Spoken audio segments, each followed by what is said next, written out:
According to অর্থ হচ্ছে অনুসারে। অ্যাকর্ডিং টু অর্থ কি? অনুসারে। দেখো কি অনুসারে, কাদের অনুসারে? সাম কিছু, মিথস হচ্ছে পৌরাণিক কাহিনী, পৌরাণিক। আচ্ছা, পৌরাণিক না বুঝলে তোমরা মনে রাখবা এটা হচ্ছে লোককথা, লোকমুখে যেগুলো আমরা শুনি, মিথস। ঠিক আছে, পৌরাণিক তার মানে হচ্ছে কি বলা আছে? অ্যাকর্ডিং টু সাম মিথস, পৌরাণিক অনুসারে, অথবা লিজেন্ডস অর্থ হচ্ছে কিংবদন্তি। লিজেন্ডস অর্থ হচ্ছে কিংবদন্তি। খেয়াল করে দেখো, according to some myths and legends, যে লোককথা এবং কিংবদন্তির কথা অনুসারে। দেখো আবার শোনো, according to some myths and legends, যে লোককথা বা পৌরাণিক কাহিনী এবং কিংবদন্তি অনুসারে গাজী পীর, এই যে আজকে আমরা পীর সাহেব গাজী পীর সম্পর্কে পড়ব। Gazi Pir was a Muslim Saint. খেয়াল করে দেখো এইখানে আমরা যে জিনিসটা পাচ্ছি, এইখানে বলা আছে Gazi Pir was a Muslim saint. Do you know about saint? সাধু বা দরবেশ, তাই না? সাধু বা দরবেশ, ঠিক আছে। তার মানে হচ্ছে গাজী পীর কে ছিলেন? গাজী পীর ছিলেন একজন মুসলিম দরবেশ বা সাধু, যিনি is said to have spread ইসলাম। খেয়াল করো, স্প্রেড মানে হচ্ছে ছড়িয়ে ছিটিয়ে দেওয়া, ছড়ানো বা প্রচার, ছড়িয়ে ছিটিয়ে দেওয়া ইসলাম। তাহলে খেয়াল করে দেখো, হুই said to have spread ইসলাম, যাকে বলা হয়, দেখো হুই ইজ said, যাকে বলা হয় টু হ্যাভ স্প্রেড, প্রচার করা ইসলাম প্রচার করা মানুষ হিসেবে, বা যিনি ইসলাম প্রচারকারী ছিলেন, in the parts of Bengal. দেখো in the parts of Bengal, বাংলার একটা অংশে, ক্লোজ টু অর্থ হচ্ছে নিকটে, ক্লোজ টু অর্থ হচ্ছে কি? নিকটে। এটা একটা ফ্রেজ, ক্লোজ টু এর অর্থ হচ্ছে কি? নিকটে। কিসের নিকটে? দ্য সুন্দরবন। এবার দেখো, হি ওয়াজ ক্রেডিটেড উইথ মানে হচ্ছে কৃতিত্ব অথবা সম্মানিত। আমরা বলি না তোমার ক্রেডিট কি, এই তোমার কৃতি কি, তোমার কৃতিত্ব কি? তাইলে খেয়াল করে দেখো কি বলা আছে, যে হি ওয়াজ ক্রেডিটেড উইথ, তিনি, দেখো হি ওয়াজ ক্রেডিটেড, আমরা ক্রেডিট বলি না, যে এত ক্রেডিট নিতে চাস কেন, বলি কি না বলো? আমরা কিন্তু বলি, ঠিক আছে। তার মানে হচ্ছে he was credited with many miracles. Do you know about miracles? Miracle মানে হচ্ছে অলৌকিক কাহিনী, মিরাকল অলৌকিক। অর্থগুলো লিখে ফেলা, আমি যে ওয়ার্ডগুলো একটু ইম্পর্ট্যান্ট এবং যেগুলো তোমরা জানো না সেগুলো একটু তোমাদের লিখে দিচ্ছি। তাহলে অলৌকিক, যে মিরাকলস মানে হচ্ছে কি? অলৌকিক। তাহলে দেখো, হি ওয়াজ ক্রেডিটেড উইথ, তিনি কর্তৃত্ব দেখিয়েছিলেন ম্যানি মিরাকলস, অনেক অলৌকিক ঘটনার। তার মানে অনেক অলৌকিক ঘটনার কৃতিত্ব তার, অনেক, খেয়াল করে দেখো, অনেক অলৌকিক ঘটনার কৃতিত্ব হচ্ছে কি তার। অলৌকিক মানে কি? যেটা সাধারণভাবে না, যেটা আমরা ধরো হুট করে, যেমন অলৌকিক ঘটনা দেখো, যে বিয়ার গ্রিলস বেটা সাপ খায়, ঠিক আছে, অবশ্যই এটা অলৌকিক, যেটা আমরা লোকমুখে করি নাই। তাহলে খেয়াল করে দেখো কি বলেছে, যে তিনি অনেক অলৌকিক ঘটনার কৃতিত্ব দেখিয়েছিলেন, তিনি অনেক অলৌকিক ঘটনার কি? কৃতিত্ব দেখিয়েছিলেন।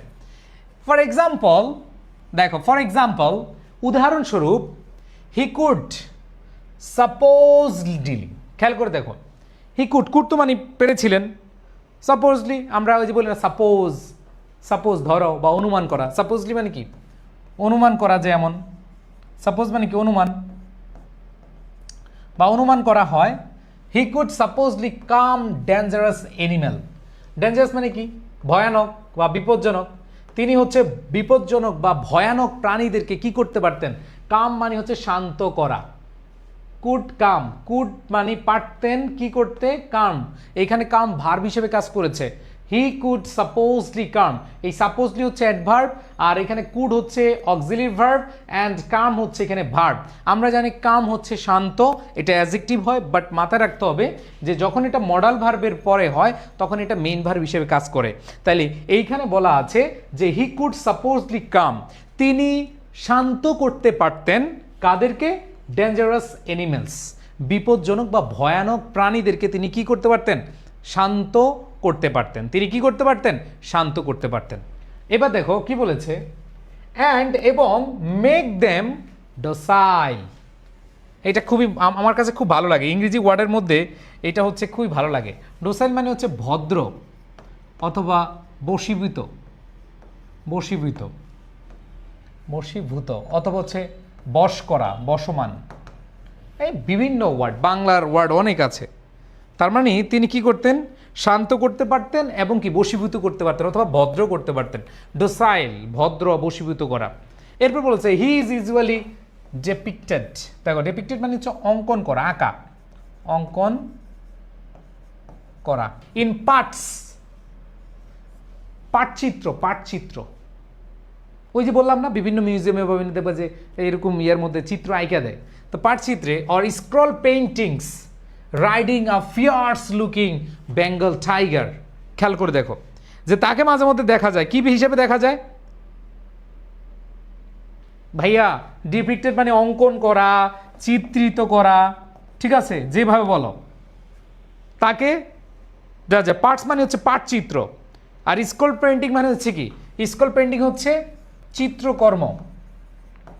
চিত্রকর্ম কি, এই যে পেইন্টিং, আঁকা দেখবা, মানে হচ্ছে আগের, তোমরা গেছো কিনা আমি জানি না, কোনো মিউজিয়াম বা লালবাগ কেল্লা বা বিভিন্ন জায়গায় দেখবা যে আগেরকার জিনিসগুলো একে একে সুন্দরভাবে মানে চিত্রকর্মে ফুটিয়ে তোলা হয়। তাহলে এখানে বলেছে অর স্ক্রল পেইন্টিং, তাকে দেখা যায় পাটচিত্রে অথবা কোনো চিত্রকর্ম, স্ক্রল পেইন্টিং, চিত্রশালা, চিত্রকর্ম। পেইন্টিং মানে কি বলো? পেইন্টিং মানেই তো সবাই জানি চিত্রকর্ম, আর স্ক্রল মানে হচ্ছে চিত্রমালা, যেখানে অনেক, আরো সহজভাবে বলি, তোমরা দেখবা যে আগে কেমনে বুঝাবো, আচ্ছা এটা এমনভাবে মনে রাখবা যে ফটো, মানে এরকম ফটো ফ্রেম আছে তোমাদের বাড়িতে, দেখবা আগের, দেখবে যে কারো বিয়ে হয়েছে 20 বছর আগে, 25 বছর আগে, এরকম ফটো ভূত ইয়ে থাকে, তো কয়দিন পর পর দেখে, আছে না ফটো ডায়েরি, ওইরকম আর কি, যে এগুলো তোমার পথ অথবা স্ক্রল পেইন্টিং, চিত্রমালার চিত্রকর্মে। রাইডিং, রাইডিং মানে কি আরোহণ করা, রাইডিং ধরো ঘোড়ার পিঠে অথবা হাতির উপরে, গাড়ির উপরে, বাইকের উপরে, রাইট, ঠিক আছে। তো রাইডিং, রাইডিং মানে কি ভাইয়া? রাইডিং মানে হচ্ছে আরোহণরত, আরোহণরত আছে। ফিয়ার্স লুকিং, ফিয়ার্স লুকিং অর্থ হচ্ছে ভয়ানক দেখতে, ভয়ানক। ফিয়ার্স মানে হচ্ছে কি ভয়ানক দেখতে, এমন, ভয়ানক দেখতে, লিখে ফেলে এগুলা, তাহলে খেয়াল করে দেখো কোনটার অর্থ কি আমি বলে দিচ্ছি। পাট মানে হচ্ছে কি পাটচিত্র, পাটের উপর চিত্র, পাটচিত্র। আর স্ক্রল মানে হচ্ছে চিত্রমালা, পেইন্টিংস মানে কি ছবি, ছবি, চিত্রকর্ম। এবার আসো পরেরটা, এইখানে দেখো কি বলেছে, রাইডিং আরোহণরত, আরোহণ, ধরো যে ঘোড়ার পিঠে অথবা হচ্ছে হাতির পিঠে, এটা হচ্ছে কি রাইডিং বুঝায়। হ্যাঁ অ্যালবাম টাইপের, গুড, ভেরি গুড। তাহলে এবার দেখো riding a fierce looking, fierce looking মানে হচ্ছে ভয়ানক দেখায় এমন বেঙ্গল টাইগার, ইয়েস, বাঘের উপরে চড়তেছে এরকম দেখায়, মানে বিভিন্ন চিত্রে দেখবা যে ওনাকে দেখায় তিনি হচ্ছে বাঘের উপরে আরোহণ করছেন, বাঘের উপরে কি আরোহণ করছেন। সো এই জিনিসটা বলা হয়েছে যে ভয়ানক দেখতে এমন যে রয়্যাল বেঙ্গল টাইগার, যে বাঘ, বাঘের উপরে। সো এই জিনিসটা বলা হয়েছে যে স্নেক ইন হিজ হ্যান্ড, এরকম চিত্র কিনবে, এরকম অ্যালবামে, অ্যালবামে অথবা চিত্রকর্মে দেখবা সেই বেটা আমাদের গাজী পীর, তিনি সাপ হাতে নিয়ে দাঁড়ায় আছেন, ঠিক আছে ভাই। রাইডিং অর্থ আবার বলেন আরোহণরত, আরোহণ, আচ্ছা রাইডিং মানে হচ্ছে আরোহণ করা, আরোহণ রত, ঠিক আছে। এবার আসো, but in no apparent danger, apparent মানে হচ্ছে দৃশ্যমান, লিখে রাখো দৃশ্যমান, অ্যাপারেন্ট অর্থ কি দৃশ্যমান। সো এইখানে যে জিনিসটা খেয়াল করবা, খেয়াল করে দেখো যে but in no apparent danger, মানে তার মানে ওই জিনিসগুলা তার মুখে বা তার চেহারায় কোনোভাবেই, তার চেহারায় কোনোভাবে যে বিপদ আছে এই বিপদ ফুটে ওঠে নাই, মানে মনে হচ্ছে মানে সে কোনো ভয়ই পায় না, তার কোনো দৃশ্যমান বিপদ ফুটে ওঠে নাই, তার চেহারায় কোনো দৃশ্যমান বিপদ ফুটে ওঠে নাই। এরপর দেখো কি বলেছে যে অ্যাকর্ডিং টু সাম স্টোরিজ, আচ্ছা মুছে ফেললাম, অনেক লিখা হয়ে গেছে, মুছে ফেললাম। ভাইয়া ফার্স্ট পেপার সেকেন্ড পেপার সময় লাগবে ভাই, সময় লাগবে। তাহলে খেয়াল করে দেখো কি বলা আছে, যে অ্যাকর্ডিং টু সাম স্টোরিজ, কিছু গল্প অনুসারে, স্টোরি অর্থ কি গল্প, এটা লিখে দিতে হবে, এটা আশা করি তোমরা পারো, যে অ্যাকর্ডিং টু সাম স্টোরিজ, কিছু গল্প অনুসারে, হি অলসো ফট, তিনি যুদ্ধ করেছিলেন। ফট মানে কি যুদ্ধ করেছিলেন, পাস্ট ইনডিফিনিট টেন্সে, তিনি যুদ্ধ করেছিলেন। Crocodiles, do you know crocodiles কি? ভাই ক্রোকোডাইল অর্থ কি ভাই বলো, নাকি এটাও জানো না? ছোটবেলায় আমাদের শিখাইছিল একবার, ছোটবেলায় ক্রোকোডাইল, বলো বলো, কমেন্ট করো, ক্রোকোডাইল অর্থ কি? তোমরা বলো না, ক্রোকোডাইল টিয়ার্স, কুমিরের কান্না। তাহলে খেয়াল করে দেখো, হি অলসো ফট, তিনি যুদ্ধ করেছিলেন। ক্রোকোডাইলস কার সাথে? তিনি হচ্ছে কুমিরের সাথে যুদ্ধ করেছিলেন। Who threatened the people of the region full of canals and creeks. খেয়াল করে দেখো, তার মানে তিনি যুদ্ধ করেছিলেন কার সাথে ভাই? কুমিরের সাথে। হু থ্রেটেন, থ্রেটেন মানে কি হুমকি দেওয়া হয়েছিল, হুমকি দিয়েছিল, হুমকি, থ্রেটেন, থ্রেট থেকে থ্রেটেন্ড, তার মানে হচ্ছে দেখো হুমকি দিয়েছিল, পাস্ট ইনডিফিনিট টেন্সে, হুমকি দিয়েছিল। The people of the region, ওই এলাকার, বিশেষ করে সুন্দরবন, সুন্দরবনে বাঘ আছে, আগে কি আরও কম ছিল না? আর আগে বেশি ছিল, কুমির বাঘ অনেক বেশি ছিল, ঠিক আছে? সো এখানে বলেছে যে threaten the people of the region, ওই এলাকার মানুষকে কি হুমকি দিয়েছিল, ফুল অফ ক্যানেলস অ্যান্ড ক্রিক্স। ক্যানেল অর্থ খাল, তাই না? তার মানে এই যে কুমির, সাপ, এগুলো আগে অনেক ভরা ছিল। তোমরা তোমাদের কারা আছো দক্ষিণবঙ্গের? খাল, ক্যানেলস মানে হচ্ছে কি খাল, আর ক্রিক্স মানে হচ্ছে কি উপনদী, ছোট ছোট নদী। যারা ওই সুন্দরবনের আশেপাশে আছো তোমাদের এখানে, তোমাদের দাদা, তোমার দাদা না, তোমার দাদা বা দাদার যারা বড়, এদের কাছে জিজ্ঞেস করলে বুঝতে পারবা, এদের কাছে জিজ্ঞেস করলে বুঝতে পারবা যে কি পরিমাণ মানে জীবজন্তু ছিল, ভয়ানক জীবজন্তু ছিল। সেইটাই বলা হয়েছে যে যে জীবজন্তুগুলো হুমকি দিয়েছিল মানুষদেরকে, ওই এলাকার মানুষদেরকে, ফুল অফ ক্যানেলস অ্যান্ড ক্রিক্স, মানে এই খালে, এই কুমির খালে থাকতো, উপনদীতে থাকতো, বুঝছো? এইবার বলেছে ইনডিড, প্রকৃতপক্ষে, আ কাইন্ড অফ ওয়াটারি জঙ্গল, আ কাইন্ড অফ ওয়াটারি জঙ্গল। দেখো এই যে রিলেট করতে পারা, যারা সুন্দরবন গেছো তারা বুঝতে পারবা। ওয়াটার মানে কি জলময় বা জলাচ্ছন্ন, জলময়, জলময়, ওয়াটারি জঙ্গল, এই যে জলময় জঙ্গল বা বন, বর্ডারিং দ্য বে অফ বেঙ্গল, যেটা বঙ্গোপসাগরের একবারে কি সীমানায়, বঙ্গোপসাগরের, হ্যাঁ, এই যে অনেকে আছো ওই এলাকার, সুন্দরবনের আশেপাশে বা দক্ষিণাঞ্চলে যারা আছো, তাহলে খেয়াল করে দেখো যে বঙ্গোপসাগরের প্রকৃতপক্ষে এই জলময় জঙ্গলটা বর্ডারিং দ্য বে অফ বেঙ্গল, এটা হচ্ছে বঙ্গোপসাগরের একবারে সীমানায়। এবার বলেছে because of his alert and vigilant presence. এবার আসো দেখো কি বলেছে, বিকজ অফ, বিকজ অফ অর্থ কি কারণে, হিজ অ্যালার্ট সতর্ক, অ্যালার্ট অর্থ কি সতর্ক, এটা জানো তো নাকি?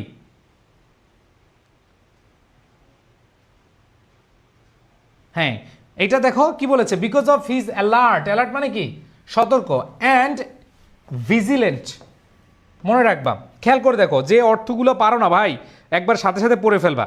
তাহলে এখানে বলো অ্যালার্ট মানে কি সতর্ক, আর ভিজিলেন্ট মানে হচ্ছে কি সতর্ক প্রহররত। বিশেষ করে দেখবা যারা হচ্ছে নাইট গার্ড থাকে বাজারে, তোমাদের গ্রামের বাজারে দেখবা ভাইয়া বে অফ বেঙ্গল, বে অর্থ, আরে বে অফ বেঙ্গল অর্থ বঙ্গোপসাগর। আরে কোথায় যাবো রে ভাই, বে অফ বেঙ্গল অর্থ বঙ্গোপসাগর। সি সি সি সি, এটার অর্থ যদি না জানো তাহলে তো খবর আছে ভাই। আমার পাশে ডাকাতিয়া নদী, ডাকাতিয়া নদী, হ্যাঁ আমাদের এলাকায়। তাহলে খেয়াল করে দেখো, বে অফ বেঙ্গল মানে হচ্ছে বঙ্গোপসাগর রে বোকা। এবার আসো কি বলেছে, যে বিকজ অফ ইজ অ্যালার্ট, তার যে সতর্ক এবং প্রহরীরত, ওই যে বলছিলাম গ্রামের বাজারে দেখবা পাহারাদার থাকে, তারা কখন কে আসে, চোর আসে কিনা, ডাকাত আসে কিনা, খুব সতর্কভাবে প্রহরত থাকে, তারা হচ্ছে ভিজিল্যান্ট। তার মানে হচ্ছে বিকজ অফ হিজ অ্যালার্ট, তার সতর্ক এবং প্রহরীরত প্রেজেন্স, প্রেজেন্স মানে হচ্ছে উপস্থিতি, প্রেজেন্স মানে কি উপস্থিতি, উপস্থিতি, তার সতর্ক এবং প্রহরীরত উপস্থিতি, অল প্রিডেটরি অ্যানিমেলস, সকল, এখন বলে ভাইয়া প্রিডেটরি অর্থ দেখি তো কেউ পারো কিনা, দেখি, এটা তো পারার কথা ভাই। প্রিডেটরি মানে হচ্ছে হিংস্র, ভয়ানক, অ্যানিমেলস মানে হচ্ছে প্রাণী, হিংস্র প্রাণী, যে তার যে সতর্ক এবং প্রহরীরত অবস্থান, এই অবস্থান দেখে অল প্রিডেটরি অ্যানিমেলস, যে সকল হিংস্র প্রাণী, were said to have been kept within bounds. দেখো কি বলেছে, যে তার যে এই সতর্ক এবং প্রহরিত অবস্থা, এটা দেখে তাদের অবস্থা কি হইতো জানো, তাদেরকে বলা হইতো কি, যে two have been kept within bounds, যে তারা সীমার মধ্যে থাকতো। কারণ গাজী পীর সাহেব কি করতো, গাজী সাহেব কি করতো, এ বেটা হচ্ছে হিংস্র প্রাণীদেরকে বশীভূত করত, ঠিক আছে, বাঘকে পোষ মানায় ফেলতো, ঠিক আছে। তাহলে খেয়াল করে দেখো কি বলেছে, যে to say two have been kept within bounds, যে ওই হিংস্র প্রাণীগুলা কিসের মধ্যে থাকতো, যে একটা সীমার মধ্যে থাকতো, ঠিক আছে। এরপর বলছে ইট ওয়াজ অলসো বিলিভ দ্যাট, এটা বিশ্বাস করা হতো যে, বিলিভ মানে কি বিশ্বাস, তাহলে ইট ওয়াজ অলসো বিলিভ দ্যাট, এটা বিশ্বাস করা হতো যে হি এনাভল্ড, তিনি সমর্থ হয়েছিলেন ভিলেজার্স, বা সমর্থ করেছিলেন ভিলেজার্স, গ্রামবাসীদেরকে। ভাই প্রেজেন্স অর্থ কি, এই যে প্রেজেন্স অর্থ উপস্থিতি, প্রেজেন্স অর্থ উপস্থিতি। তাহলে খেয়াল করে দেখো, যে তিনি সমর্থ হয়েছিলেন ভিলেজার্স, গ্রামবাসীদেরকে সমর্থ করেছিলেন টু লিভ, বাস করতে, ক্লোজ টু ফরেস্ট, এই জঙ্গল বা বনের পাশে বাস করার জন্য, অ্যান্ড দ্য জঙ্গল, এই বন এবং জঙ্গলের পাশে বসবাস করার জন্য তিনি কি করেছেন, তিনি সমর্থ করেছিলেন। কারণ ওই এলাকায়, এই যে আগে সুন্দরবনের আশেপাশে মানুষ, তোমরা শুনতে পারবা যারা ওই এলাকার আছো তারা জানতে পারবা, যে এই সুন্দরবনের আশেপাশে মানুষ কি করতো না, আশেপাশে মানুষ বাস করতো না, কিসের ভয়ে, এই হিংস্র প্রাণীগুলোর ভয়ে। তো গাজী পীর যেই মুসলিম দরবেশ এসেছিলেন, তার একটা অলৌকিক ক্ষমতা ছিল, যে ক্ষমতার মাধ্যমে তিনি হচ্ছে ওই প্রাণীগুলোকে বশীভূত করতেন, পোষ মানাতেন, এবং আস্তে আস্তে ওই এলাকায় মানুষগুলো কি মানে বসবাস করতেছিল। অ্যান্ড কাল্টিভেট মানে কি ভাইয়া, চাষ করা, কাল্টিভেট অর্থ কি, চাষ করা, তার মানে কাল্টিভেট ল্যান্ডস, দেয়ার ল্যান্ডস, তাদের জমিতে তারা চাষাবাদ শুরু করলো, তাদের জমিতে কি করলো, চাষাবাদ শুরু করলো। এবার দেখো কনসিকুয়েন্টলি, এটা হচ্ছে ফলস্বরূপ, কনসিকুয়েন্ট অর্থ কি, কনসিকুয়েন্টলি অর্থ হচ্ছে ফলস্বরূপ পিপল অফ দিস রিজিয়ন, এই এলাকার মানুষগুলো উড প্রে টু হিম, তার প্রতি প্রার্থনা করত, ফর প্রোটেকশন, নিরাপত্তার জন্য। প্রোটেকশন মানে কি, নিরাপত্তা, মানে তার কাছে নিরাপত্তা চাইতো, তার কাছে কি নিরাপত্তা চাইতো, তাহলে pray to him for protection, নিরাপত্তা চাইতো। এরপরে খেয়াল করে দেখো দ্য স্টোরি অফ গাজী পীর, এই গাজী পীরের গল্প হ্যাজ বিন প্রিজার্ভড, প্রিজার্ভড অর্থ কি, সংরক্ষণ করেছিল বা সংরক্ষণ করা হয়, যেহেতু প্রেজেন্ট পারফেক্ট টেন্স, তার মানে কোন একটা কাজ চলতেছে এখনো, মানে করা হচ্ছে এখানে। তাহলে খেয়াল করে দেখো যে কি বলেছে, যে গাজী পীর হ্যাজ বিন প্রিজার্ভ, তার যে গল্প বা গাজী পীরের যে গল্প, এই গল্পগুলো প্রিজার্ভ, সংরক্ষণ করে রাখা হয়েছে ইন ফোক লিটারেচার। তাইলে খেয়াল করে দেখো, এইখানে আমরা যে জিনিসটা খেয়াল করব, যে আমাদের এইখানে কি যে বলতেছো তোমরা রে, দেখো তাহলে ফোক লিটারেচার, যে ইন ফোক লিটারেচার আমরা জানি লোকসাহিত্যে, অ্যাজ ওয়েল অ্যাজ আর্ট, শিল্প, and has been performed in indigenous theatre. আচ্ছা অনেক লেখা তো বোঝা যাচ্ছে না, তোমরা আমি লিখে দিই। তাহলে খেয়াল করে দেখো, প্রিজার্ভ মানে সংরক্ষণ করা হয়, ফোক লিটারেচার লোকসাহিত্যে, অ্যাজ ওয়েল অ্যাজ, খেয়াল করে দেখো, অ্যাজ ওয়েল অ্যাজ আমরা এখানে দেখতে পাচ্ছি শিল্পে, অ্যান্ড হ্যাজ বিন পারফর্মড, এবং কি করা হয় ভাইয়া, পরিবেশনা করা হয় বা পরিবেশিত হয়, ইন্ডিজিনিয়াস, ইন্ডিজিনিয়াস মানে দেশীয়, ইন্ডিজিনিয়াস মানে কি দেশীয়, লিখে রাখো ভাই, এগুলো তোমার লাগবে। ইন্ডিজিনিয়াস অর্থ কি দেশীয়। তো এখানে আমরা যে জিনিসটা বলবো যে ইন্ডিজিনিয়াস যে দেশীয়, থিয়েটার মানে নাটক বলো বা নাট্যশালা বলো, লিখে দিব থিয়েটার, নাটক বা নাট্যশালা, নাট্যশালা। সো এইখানে বলেছে দ্য স্টোরি অফ গাজীপীর, গাজীপীরের যে গল্প হ্যাজ বিন প্রিজার্ভ, কি করা হয় রাখা হয়, ইন ফোক লিটারেচার যে লোকসাহিত্যে, অ্যাজ ওয়েল অ্যাজ আর্ট শিল্পে, অ্যান্ড হ্যাজ বিন পারফর্ম পরিবেশিত হয় ইন ইন্ডিজিনিয়াস থিয়েটার, যে দেশীয় যে নাট্যশালা আছে সেগুলোতে দিয়ে দেয়। ওকে, এরপর দেখো সাম গাজীর পাত স্ক্রলস, যে কিছু গাজীর পাটচিত্র স্ক্রলস বা চিত্রকর্ম আর পার্ট অফ দ্য কালেকশন, যে এইটা কি করা সংরক্ষণ করা হয় অফ দ্য ব্রিটিশ মিউজিয়াম, যে ব্রিটিশ মিউজিয়ামে বা ব্রিটিশ জাদুঘরে এগুলো সংগ্রহ করা হয়। তাইলে খেয়াল করে দেখো, আমি যদি একবারে সামারি করি, প্রিজার্ভড অর্থ সংরক্ষণ করা,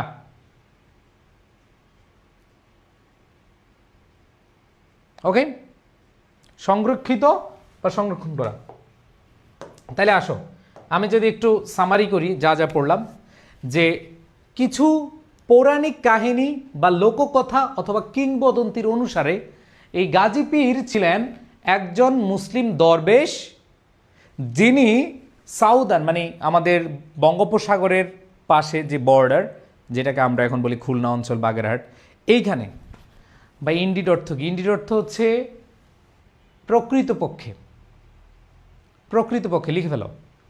সো যিনি কি করেছেন, ইসলাম প্রচারের জন্য এসেছিলেন।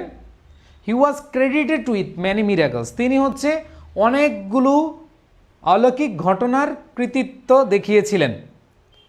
তিনি কি করতে পারতেন, ডেঞ্জারাস বা ভয়ঙ্কর যে প্রাণীগুলো আছে তাদেরকে পোষ মানাতে পারতেন, বশীভূত করতে পারতেন।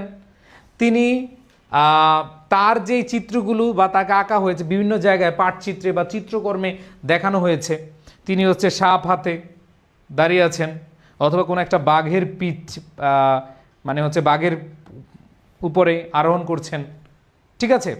এরপরে খেয়াল করে দেখো যে তার মধ্যে কোনো ভয় ছিল না, তার মধ্যে কোনো ভয় দৃশ্যমান ছিল না। এরপর বলেছে তিনি হচ্ছে কুমির, তিনি কি করেছিলেন, যুদ্ধ করেছিলেন কুমিরের সাথে, যে কুমিরের ভয়ে মানুষ কি করতে পারতো না, বসবাস করতে পারতো না। এরপরে যে জিনিসটা আমরা পাচ্ছি যে তার যে অ্যালার্ট এবং ভিজিল্যান্ট প্রেজেন্ট, তার যে প্রহররত বা সতর্কভাবে প্রহরী হিসেবে ছিলেন, এর কারণে মানুষ হচ্ছে আস্তে আস্তে সেখানে কি বসবাস করতেছেন। কারণ ওইখানে যে প্রাণীগুলো আছে এরা সীমার মধ্যে থাকতো, এরা এর বাইরে আসতো না। তারা যে সীমানার মধ্যে আছে এর বাইরে আসতো না, যেহেতু আসতো না, মানুষ এখানে কি করা বসবাস শুরু করেছে। মানুষ তাদের যে ফসল ফলাদি এগুলো হচ্ছে কাল্টিভেট বা চাষ করা শুরু করেছে।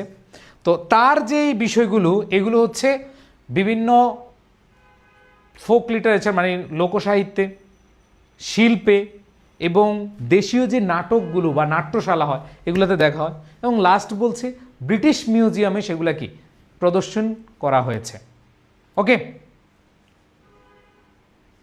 সামারি কি বুঝছো ভাই? ভাইয়া পারফর্ম মানে কি? পারফর্ম মানে হচ্ছে পরিবেশিত হওয়া, অভিনীত হওয়া। নোভেরা আহমেদ এটা একটা প্রপার নাউন। ওয়াজ ছিলেন দ্য পায়োনিয়র, পায়োনিয়র অর্থ হচ্ছে অগ্রদূত কি ছিলেন, অগ্রদূত ছিলেন of modern sculpting in Bangladesh. খেয়াল করো, স্কাল্পিং মানে হচ্ছে ভাস্কর্য শিল্প, স্কাল্পিং হচ্ছে ভাস্কর্য শিল্প। সো খেয়াল করে দেখো, উনি ছিলেন ভাস্কর্য শিল্পের অগ্রদূত। তিনি ছিলেন কি, হ্যাঁ, ভাস্কর্য শিল্পের অগ্রদূত, ঠিক আছে, ইন বাংলাদেশের।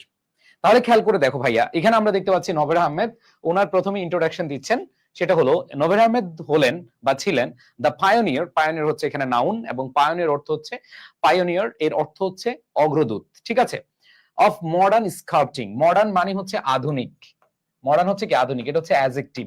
তাহলে দেখো অগ্রদূত নাউন, মডার্ন হচ্ছে অ্যাডজেক্টিভ, স্কাল্পটিং হচ্ছে ভাস্কর্য শিল্প। এই স্কাল্পটিং হচ্ছে ভাস্কর্য শিল্প ইন বাংলাদেশ। তার মানে বাংলাদেশের ভাস্কর্য বা আধুনিক ভাস্কর্য শিল্পে এক অগ্রদূত ছিলেন, তিনি হলেন নভেরা আহমেদ। ঠিক আছে, তিনি হলেন কি? হ্যাঁ, নভেরা আহমেদ। এইবার আসো দেখো, she is also one of the most. আমরা জানি ওয়ান অফ দার পরে সুপারলেটিভ ডিগ্রি হয়, আমরা জানি ওয়ান অফ দার পরে হচ্ছে সুপারলেটিভ ডিগ্রি হয়। তো ওয়ান অফ দার পরে সুপারলেটিভ ডিগ্রি যে ওয়ান অফ দা মোস্ট, তাহলে তিনি ছিলেন ওয়ান অফ দা। এই যে ওয়ান অফ দা মানে হলো একজন, অনেকের মধ্যে একজন, ঠিক আছে, বা অন্যতম। ওয়ান অফ দা হচ্ছে কি? অন্যতম বা সবচেয়ে। ঠিক আছে, এবার দেখো আন্ডার অ্যান্ড মিস রিপ্রেজেন্টেড। খেয়াল করে দেখো, আন্ডার মানে হচ্ছে, খেয়াল করে দেখো, আন্ডার মানে হচ্ছে নিচে, মানে নিচে বলতে এখানে আসলে নিচে বুঝায় না, উপেক্ষিত বুঝায়। আন্ডার বলতে এখানে কি? উপেক্ষিত বুঝাচ্ছে। তিনি ছিলেন উপেক্ষিত এবং ভুলভাবে উপস্থাপনকৃত। এই মিস রিপ্রেজেন্টেড অর্থ কোন জায়গায় লিখবো? ভুল, এগুলো লেখা আছে তোমাদের, মানে আমি একটু পরে দিয়েছি। ভুলভাবে উপস্থাপনকৃত, উপস্থাপনকৃত। সো খেয়াল করে দেখো, she is one of the most, তিনি ছিলেন সবচেয়ে উপেক্ষিত, under and misrepresented artist. Artist মানে হচ্ছে শিল্পী। সো তিনি ছিলেন সবচেয়ে বেশি উপেক্ষিত এবং ভুলভাবে উপস্থাপিত একজন আর্টিস্ট। একজন কি? আর্টিস্ট বা শিল্পী, একজন শিল্পী। সো খেয়াল করে দেখো, তিনি ছিলেন দেশের সবচেয়ে উপেক্ষিত ও ভুলভাবে উপস্থাপিত শিল্পীদের একজন। তাইলে হচ্ছে ইন দা কান্ট্রি, মানে দেশের সবচেয়ে বেশি উপেক্ষিত এবং ভুলভাবে উপস্থাপিত একজন শিল্পী ছিলেন। তিনি হলো কে?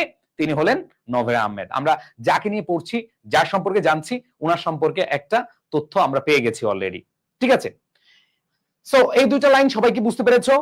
এরপরে খেয়াল করে দেখো, when describing the words, when যখন, when হচ্ছে কনজাংশন, এটা হচ্ছে যখন।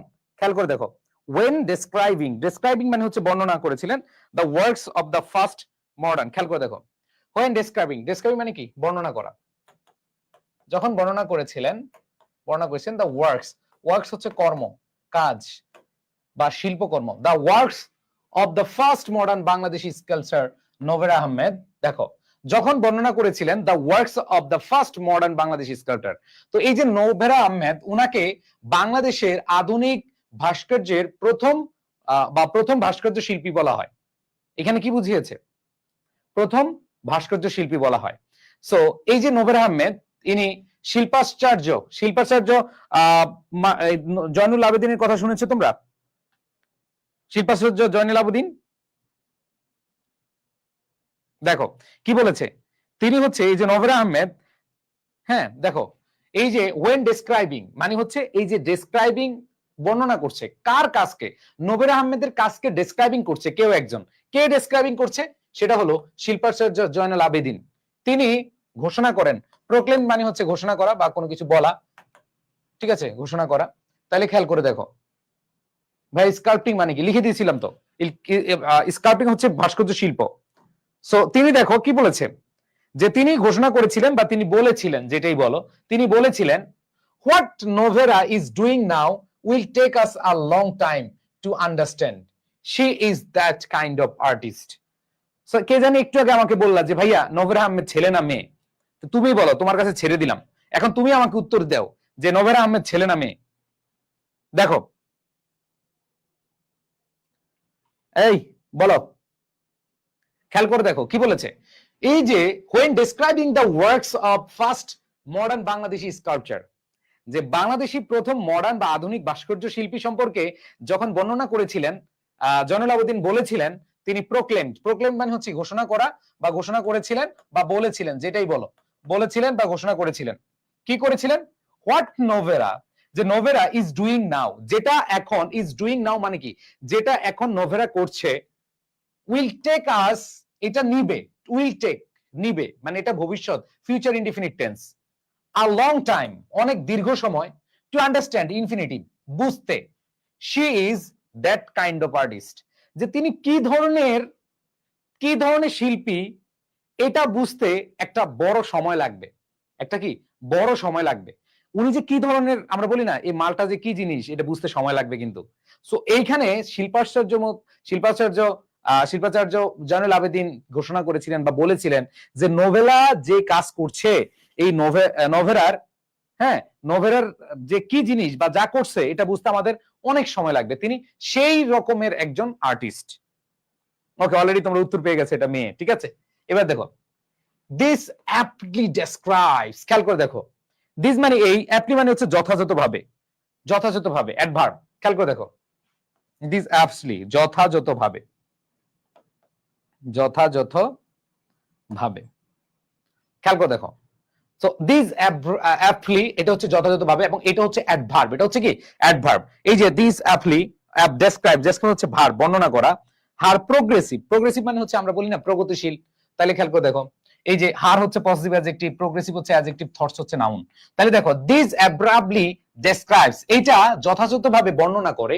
এই ডেসক্রাইবস হচ্ছে ভার্ব, ভার্বের সাথে এস বাই এস যুক্ত হয়েছে কারণ দিস আছে। হ্যাঁ, সো খেয়াল করে দেখো দিস অ্যাপ্টলি ডেসক্রাইবস, এটা যথাযথভাবে বর্ণনা করে হার, তার প্রোগ্রেসিভ, প্রোগ্রেসিভ অর্থ হচ্ছে প্রগতিশীল, প্রগতিশীল। ঠিক আছে, প্রগতিশীল থটস, চিন্তা ভাবনা। তার মানে হচ্ছে দিস অ্যাপ্টলি ডেসক্রাইবস, এইটা যথাযথভাবে বর্ণনা করছে হার প্রোগ্রেসিভ থটস, তার প্রগতিশীল চিন্তা ভাবনা। In the field of sculpture, in the field of sculpture মানে হলো যে ফিল্ড মানে মাঠ না বা ক্ষেত্রে, এটা মাঠ বলতে পারি, ক্ষেত্র বলতে পারি। যে এই ভাস্কর্যের ক্ষেত্রে খেয়াল করে দেখো, ভাস্কর্যের ক্ষেত্রে তার যে প্রোগ্রেসিভ যে চিন্তা চেতনা বা তার যে প্রগতিশীল যে চিন্তা চেতনা, এটা যথাযথভাবে বর্ণনা করেছে। এবার দেখো Novera Ahmed was born in, এবার এতক্ষণ তার সম্পর্কে বলা হয়েছে এবং তার জন্ম সম্পর্কে বলছে। ঠিক আছে, কি বলেছে? Novera Ahmed was born in, so was born তোমাদের ইংলিশ সেকেন্ড পেপারে আসে ওয়ার্ডস এন্ড ফ্রেজেসে। ঠিক আছে, সো খেয়াল করে দেখো এখানে দেখো Novera Ahmed was born in culturally inclined. খেয়াল করে দেখো কালচারালি, এটা হচ্ছে অ্যাডভার্ব, এটা হচ্ছে সাংস্কৃতিক ভাবে, সাংস্কৃতিক ভাবে, সাংস্কৃতিক ভাবে। আর ইনক্লিনড মানে হচ্ছে ঝোঁক, আমরা বলি না তার ঝোঁক আছে, ঝোঁক সম্পন্ন, যে মানে তারা সাংস্কৃতিক ভাবে বা সাংস্কৃতিক ইন্টারেস্টেড বা আগ্রহী, ইনক্লিনড আগ্রহী বা ঝোঁক এরকম বোঝায়। বা স্কাল্পচার মানে কি দেখছো, গত ক্লাসও স্কাল্পচার পড়াইছি, আজকে আইসা বলে যে স্কাল্পচার মানে কি? স্কাল্পচার মানে হচ্ছে ভাস্কর্য, ভাস্কর্য। ঠিক আছে, সো খেয়াল করে দেখো যে নভেরা আহমেদ ওয়াজ বর্ন, তিনি জন্মগ্রহণ করেছিলেন ইন এ কালচারালি ইনক্লিনড, একটা সাংস্কৃতিক ভাবে ঝোঁক বা সাংস্কৃতিক ভাবে আগ্রহীশীল এরকম ফ্যামিলি, পরিবারে, ইন চিটাগং। ঠিক আছে, তার মানে তার জন্মস্থান হচ্ছে চিটাগং এ। সো এখানে আমরা যে জিনিসটা পেলাম, কালচারালি ইনক্লিনড মানে হচ্ছে অ্যাডভার্ব প্লাস অ্যাডজেক্টিভ। এটা হচ্ছে অ্যাডভার্ব, এটা হচ্ছে adjective. Family in Chittagong, Chittagong এ।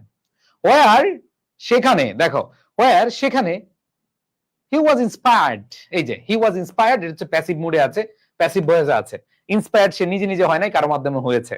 আর কেউ যদি ইন্সপায়ার করে তাহলে হচ্ছে এখানে ওয়াজ ইন্সপায়ার্ড হয় না, এখানে বিভার থাকে না। তাহলে শি ওয়াজ ইন্সপায়ার্ড, তিনি উৎসাহিত হয়েছিলেন বাই হার মাদার্স স্কিল, তার মায়ের দক্ষতা দেখে। ইন মেকিং ডলস হাউস, পুতুলের বাড়ি। আউট অফ ক্লে, এই যে গতকাল তোমাদেরকে কি পড়াইছি? তোমাদেরকে গতকাল আমি হচ্ছে আর্ট ক্রাফট সম্পর্কে পড়াইছি, তাই না? ক্রাফট ওয়ার্ক সম্পর্কে পড়াইছিলাম, তাই না? সো এখানে যে জিনিসটা খেয়াল করে দেখো, এখানে বলেছে তার যে মায়ের যে পুতুলের ঘর কি দিয়ে? মাটি দিয়ে তৈরি। দেখো যেটা হচ্ছে মাটি দিয়ে তৈরি। তো এই যে তিনি উৎসাহ পেয়েছিলেন, তার যে মায়ের দক্ষতা অনুপ্রাণিত হন, সেটা হচ্ছে মাটির তৈরি পুতুলের ঘর। তাহলে ইন মেকিং ডলস হাউস, তার মানে হচ্ছে এই যে তিনি যে ভাস্কর্য অথবা তিনি যে একজন অনেক প্রোগ্রেসিভ একজন হচ্ছে ভাস্কর্য অথবা মডার্ন স্কাল্পচার ছিলেন, তার যে উৎসাহ পাওয়া বা উৎসাহ উদ্দীপনা পাওয়া, সেটা হচ্ছে তার মা থেকে। এবং তার মারও কিন্তু কাজ রয়েছে, সেটা হচ্ছে ইন মেকিং ডলস হাউসেস, মাঠ। এই যে এখানে দেখো পুতুলের ঘর বানানো আউট অফ, মাটি থেকে, আউট অফ থেকে, ক্লে মাটি থেকে, and became fascinated with, fascinated, fascinate আমরা বলি না আমি ফ্যাসিনেট ফিল করছি। ঠিক আছে, দেখো ফ্যাসিনেটেড মানে কি? ফ্যাসিনেটেড মানে হলো মুগ্ধ হওয়া, আমরা বলি না আমি খুব ফ্যাসিনেটেড হয়েছি, মুগ্ধ হয়েছি। ভাই ক্লে মানে কি? ক্লে মানে হচ্ছে মাটি, একটু আগে বললাম ক্লে হচ্ছে কি? মাটি। সো খেয়াল করে দেখো কি বলেছে যে বিকেম ফ্যাসিনেটেড, তিনি মুগ্ধ হয়েছিলেন। বিকেম মানে কি? হওয়া। তার মানে হয়েছিলেন, বিকেম হয়েছিলেন fascinated with working with 3 dimensional forms. খেয়াল করে দেখো, তার মানে এখানে বলেছে তার যে মুগ্ধ হওয়া এই কাজটা হলো 3 ডাইমেনশনাল, ত্রিমাত্রিক ফর্ম। ফর্ম মানে হচ্ছে আকার বা রূপ। তার মানে যে 3 ডাইমেনশনাল ফর্মস, ত্রিমাত্রিক যেই আকার বা রূপ, এটা দেখে তিনি হচ্ছে কি হয়েছেন, অনেক বেশি ফ্যাসিনেটেড হয়েছেন। তার মানে শি বিকেম, দেখো এখানে বলেছে এন্ড বিকেম ফ্যাসিনেটেড, তিনি মুগ্ধ হয়েছিলেন উইথ ওয়ার্কিং উইথ, আর ওটা মনে রাখবা, ফ্যাসিনেটেড উইথ এটা হচ্ছে অ্যাপ্রোপ্রিয়েট প্রিপোজিশন, ফ্যাসিনেটেড হচ্ছে অ্যাডজেক্টিভ, ফ্যাসিনেটেড হচ্ছে কি অ্যাডজেক্টিভ। তো এখানে আমরা যে জিনিসটা দেখছি, এখানে বিকেম এর পরে অ্যাডজেক্টিভ বসে fascinated, working with 3 dimensional forms. এই 3 ডাইমেনশনাল, ত্রিমাত্রিক, এটার অর্থ কি? ত্রিমাত্রিক, না থাকলে না জানলে আমি লিখে দিই, ত্রিমাত্রিক। তো এই যে ত্রিমাত্রিক যে ফর্ম, এই ফর্মে তো এখন আমরা যে জিনিসটা খেয়াল করব যে আসলে ত্রিমাত্রিক, খেয়াল করে দেখো তার যে ইন্সপাইরেশনটা, এই ইন্সপাইরেশনটা কোথায় আসছে? অ্যাজ, যেহেতু আহমেদ ওয়াজ এডুকেটেড ইন লন্ডন, যেহেতু, খেয়াল করে দেখো তার মানে তার পড়াশোনা কোথায় ছিল, মানে তিনি কোথা থেকে শিক্ষা গ্রহণ করেছিলেন? In London and Florence. তার মানে দুইটা জায়গা থেকে তিনি বলেছেন। ভাইয়া অ্যাপলি ডেসক্রাইবস মানে বুঝিনি। খেয়াল করে দেখো, অ্যাপটি মানে হচ্ছে যথাযথভাবে, মানে ওই যে শিল্পাচার্য জয়নুল আবেদিন কি বলেছেন যে নভেরা আহমেদের কাজ বুঝতে হলে আমাদের আরো সময় লাগবে, তিনি ওই ধরনের ভাস্কর, তো উনি ওই ধরনের আর্টিস্ট বা শিল্পী। সো এটাই বলছে দিস অ্যাপলি ডেসক্রাইব বা অ্যাপ্লাই ডেসক্রাইব, যে এটা যথাযথভাবে বর্ণনা করা হইলো বা হয়েছে হার প্রোগ্রেসিভ থটস, তার প্রগতিশীল চিন্তা ভাবনা in the field of sculpture. এই যে ভাস্কর্যের ক্ষেত্রে বা ভাস্কর্যের মাঠে তার বিষয়ে যেটা বলেছে, এটা আসলেই কি ছিল, যথাযথভাবে উপস্থাপন করার মতো ছিল। ওকে, আশা করি বুঝতে পেরেছো। ওকে, আমরা যেখানে ছিলাম দেখো, as Ahmed was educated in London, যেহেতু তিনি লন্ডনে পড়াশোনা করেছিলেন, অ্যান্ড ফ্লোরেন্স, শুধু লন্ডন, লন্ডন অ্যান্ড ফ্লোরেন্স দুই জায়গায়। হার স্কাল্পচারাল, দেখো স্কাল্পচারাল এটা হচ্ছে অ্যাডজেক্টিভ, এই যে ভোকাবুলারি এটা হচ্ছে নাউন। দেখো নতুন নতুন কিছু ওয়ার্ড শুনতে পাচ্ছ বা দেখতে পাচ্ছ। এখানে আমরা যে জিনিসটা পাচ্ছি যে তার যেই স্কাল্পচার মানে হচ্ছে ভাস্কর্য বিষয়ক, এটা হচ্ছে অ্যাডজেক্টিভ, ভাস্কর্য বিষয়ক। এই যে বারবার এই ওয়ার্ডটা আসতেছে, তারপরে তোমরা বলো ভাই এটার অর্থ কি? ভাস্কর্য বিষয়ক। ওকে, ভোকাবুলারি অর্থ আমরা যেটা জানি শব্দ ভান্ডার। সো এখানে আসলে ভোকাবুলারি মানে শব্দ ভান্ডার বুঝায় নেই, এখানে যে জিনিসটা বুঝিয়েছে ধারা বা প্রকাশভঙ্গি, এটা দ্বারা বুঝাইছে কি ধারা বা প্রকাশভঙ্গি, এটা হচ্ছে ধারা বা প্রকাশভঙ্গি। তাহলে খেয়াল করে দেখো, হার স্কাল্পচারাল ভোকাবুলারি, তার ভাস্কর্য বিষয়ক যে ভোকাবুলারি বা ধারা, ওয়াজ বেসড অন, ভিত্তি হয়, আ কম্বিনেশন, তার যে এটার ভিত্তিটা কি ছিল, আ কম্বিনেশন অফ ওয়েস্টার্ন আইডিয়াজ। খেয়াল করে দেখো, এই মহিলা যেহেতু বিদেশ থেকে পড়াশোনা করে আসছে, খেয়াল করে দেখো এখানে সংমিশ্রণ ছিল, কম্বিনেশন মানে কি সংমিশ্রণ, ওয়েস্টার্ন মানে পাশ্চাত্য, আমরা জানি। দেখো ওয়েস্টার্ন মানে হচ্ছে পাশ্চাত্য, পাশ্চাত্য। সো সে যেহেতু লন্ডনে ছিল, ওয়েস্টার্ন কান্ট্রিতে ছিল, তো আলটিমেটলি তার যেই ইয়েটা ছিল স্কাল্পচারাল ভোকাবুলারি, মানে তার যে ভাস্কর্য বিষয়ক যে ধারা বা প্রকাশভঙ্গি ছিল, এটা কেমন ছিল? এটা ছিল কম্বিনেশন মানে সংমিশ্রণ। এটাতে কি ছিল? সংমিশ্রণ, সংমিশ্রণ ছিল। কিসের সংমিশ্রণ ছিল ভাইয়া? খেয়াল করে দেখো, অফ ওয়েস্টার্ন আইডিয়াস, পাশ্চাত্য ধারণার। পাশ্চাত্য ধারণার কি ছিল? পাশ্চাত্য ধারণার ছিল অ্যান্ড ফোক ট্র্যাডিশন। ফোক মানে কি? লোক ঐতিহ্য, যেটা আমাদের বাঙালি কালচার আমরা বলি লোক, ফোক হচ্ছে লোক, আর কালচার মানে হচ্ছে সরি ট্র্যাডিশন হচ্ছে ঐতিহ্য। তারপরে লোক ঐতিহ্যের সাথে এবং পাশ্চাত্য ভাবনার সাথে তিনি মিল করে একটা নাইস কম্বিনেশন দেখানোর চেষ্টা করেছেন। বুঝতে পারছি? দেখো কি বলছে, মেনি অফ হার আর্টিফ্যাক্টস, এখানে দেখো তার আর্টিফ্যাক্টস হচ্ছে শিল্পকর্ম, তার অনেক বা তার বেশিরভাগ, দেখো many of her artefacts, artefacts হচ্ছে কি শিল্পকর্ম, যে তার বেশিরভাগ অথবা অনেক শিল্পকর্ম ওয়ার বেসড অন কোথায়, কিসের উপর ভিত্তি করে? ভিলেজ লাইফস, গ্রামীণ জীবন, গ্রাম্য জীবন, এন্ড ফোক মোটিভস। ফোক মানে হচ্ছে লোক, মোটিভ হচ্ছে নকশা। গতকাল বা গত ক্লাস আমি পড়াইছিলাম, মোটিভ হচ্ছে কি নকশা। তাহলে দেখো ফোক মোটিভস মানে হচ্ছে লোক নকশায়, তার মানে কি কি ছিল দেখো, তার যে আর্টিফ্যাক্ট ছিল, মানে হচ্ছে শিল্পকর্ম ছিল, সেটা বেসড অন, সেটা ভিত্তি করছে কিসের উপর ভাইয়া? ভিলেজ লাইফস, যে গ্রাম্য জীবনে, অ্যান্ড ফোক মোটিভস, লোকনকশায়, ঠিক আছে, অফ হুইচ, যেটির মধ্যে, খেয়াল করে দেখো, যেটির মধ্যে শি ওয়াজ কিন অবজারভার, শি ওয়াজ আ কিন অবজারভার, খেয়াল করে দেখো, কিন অবজারভার, কিন, কিন মানে খুবই সূক্ষ্ম বা তীক্ষ্ণ, আমরা বলি না এই তীক্ষ্ণ বুদ্ধি সম্পন্ন, অত চিকন বুদ্ধি, তাই না? আমরা বলি না চিকন বুদ্ধি, যে তীক্ষ্ণ বুদ্ধি, তীক্ষ্ণ, ঠিক আছে। শি ওয়াজ আ কিন অবজারভার, অবজারভার মানে হচ্ছে পর্যবেক্ষক, তিনি ছিলেন একজন তীক্ষ্ণ পর্যবেক্ষক। এবার আসো, শি অলসো ইনকর্পোরেটেড, এখানে দেখো শি অলসো, এই অলসো হচ্ছে অ্যাডভার্ব আর ইনকর্পোরেটেড হচ্ছে ভার্ব। দেখো ইনকর্পোরেটেড হচ্ছে ভার্ব, এটা হচ্ছে অন্তর্ভুক্ত করা বা সংযুক্ত করা। ইনকর্পোরেটেড অর্থ কি? অন্তর্ভুক্ত করা বা হচ্ছে কি সংযুক্ত করা।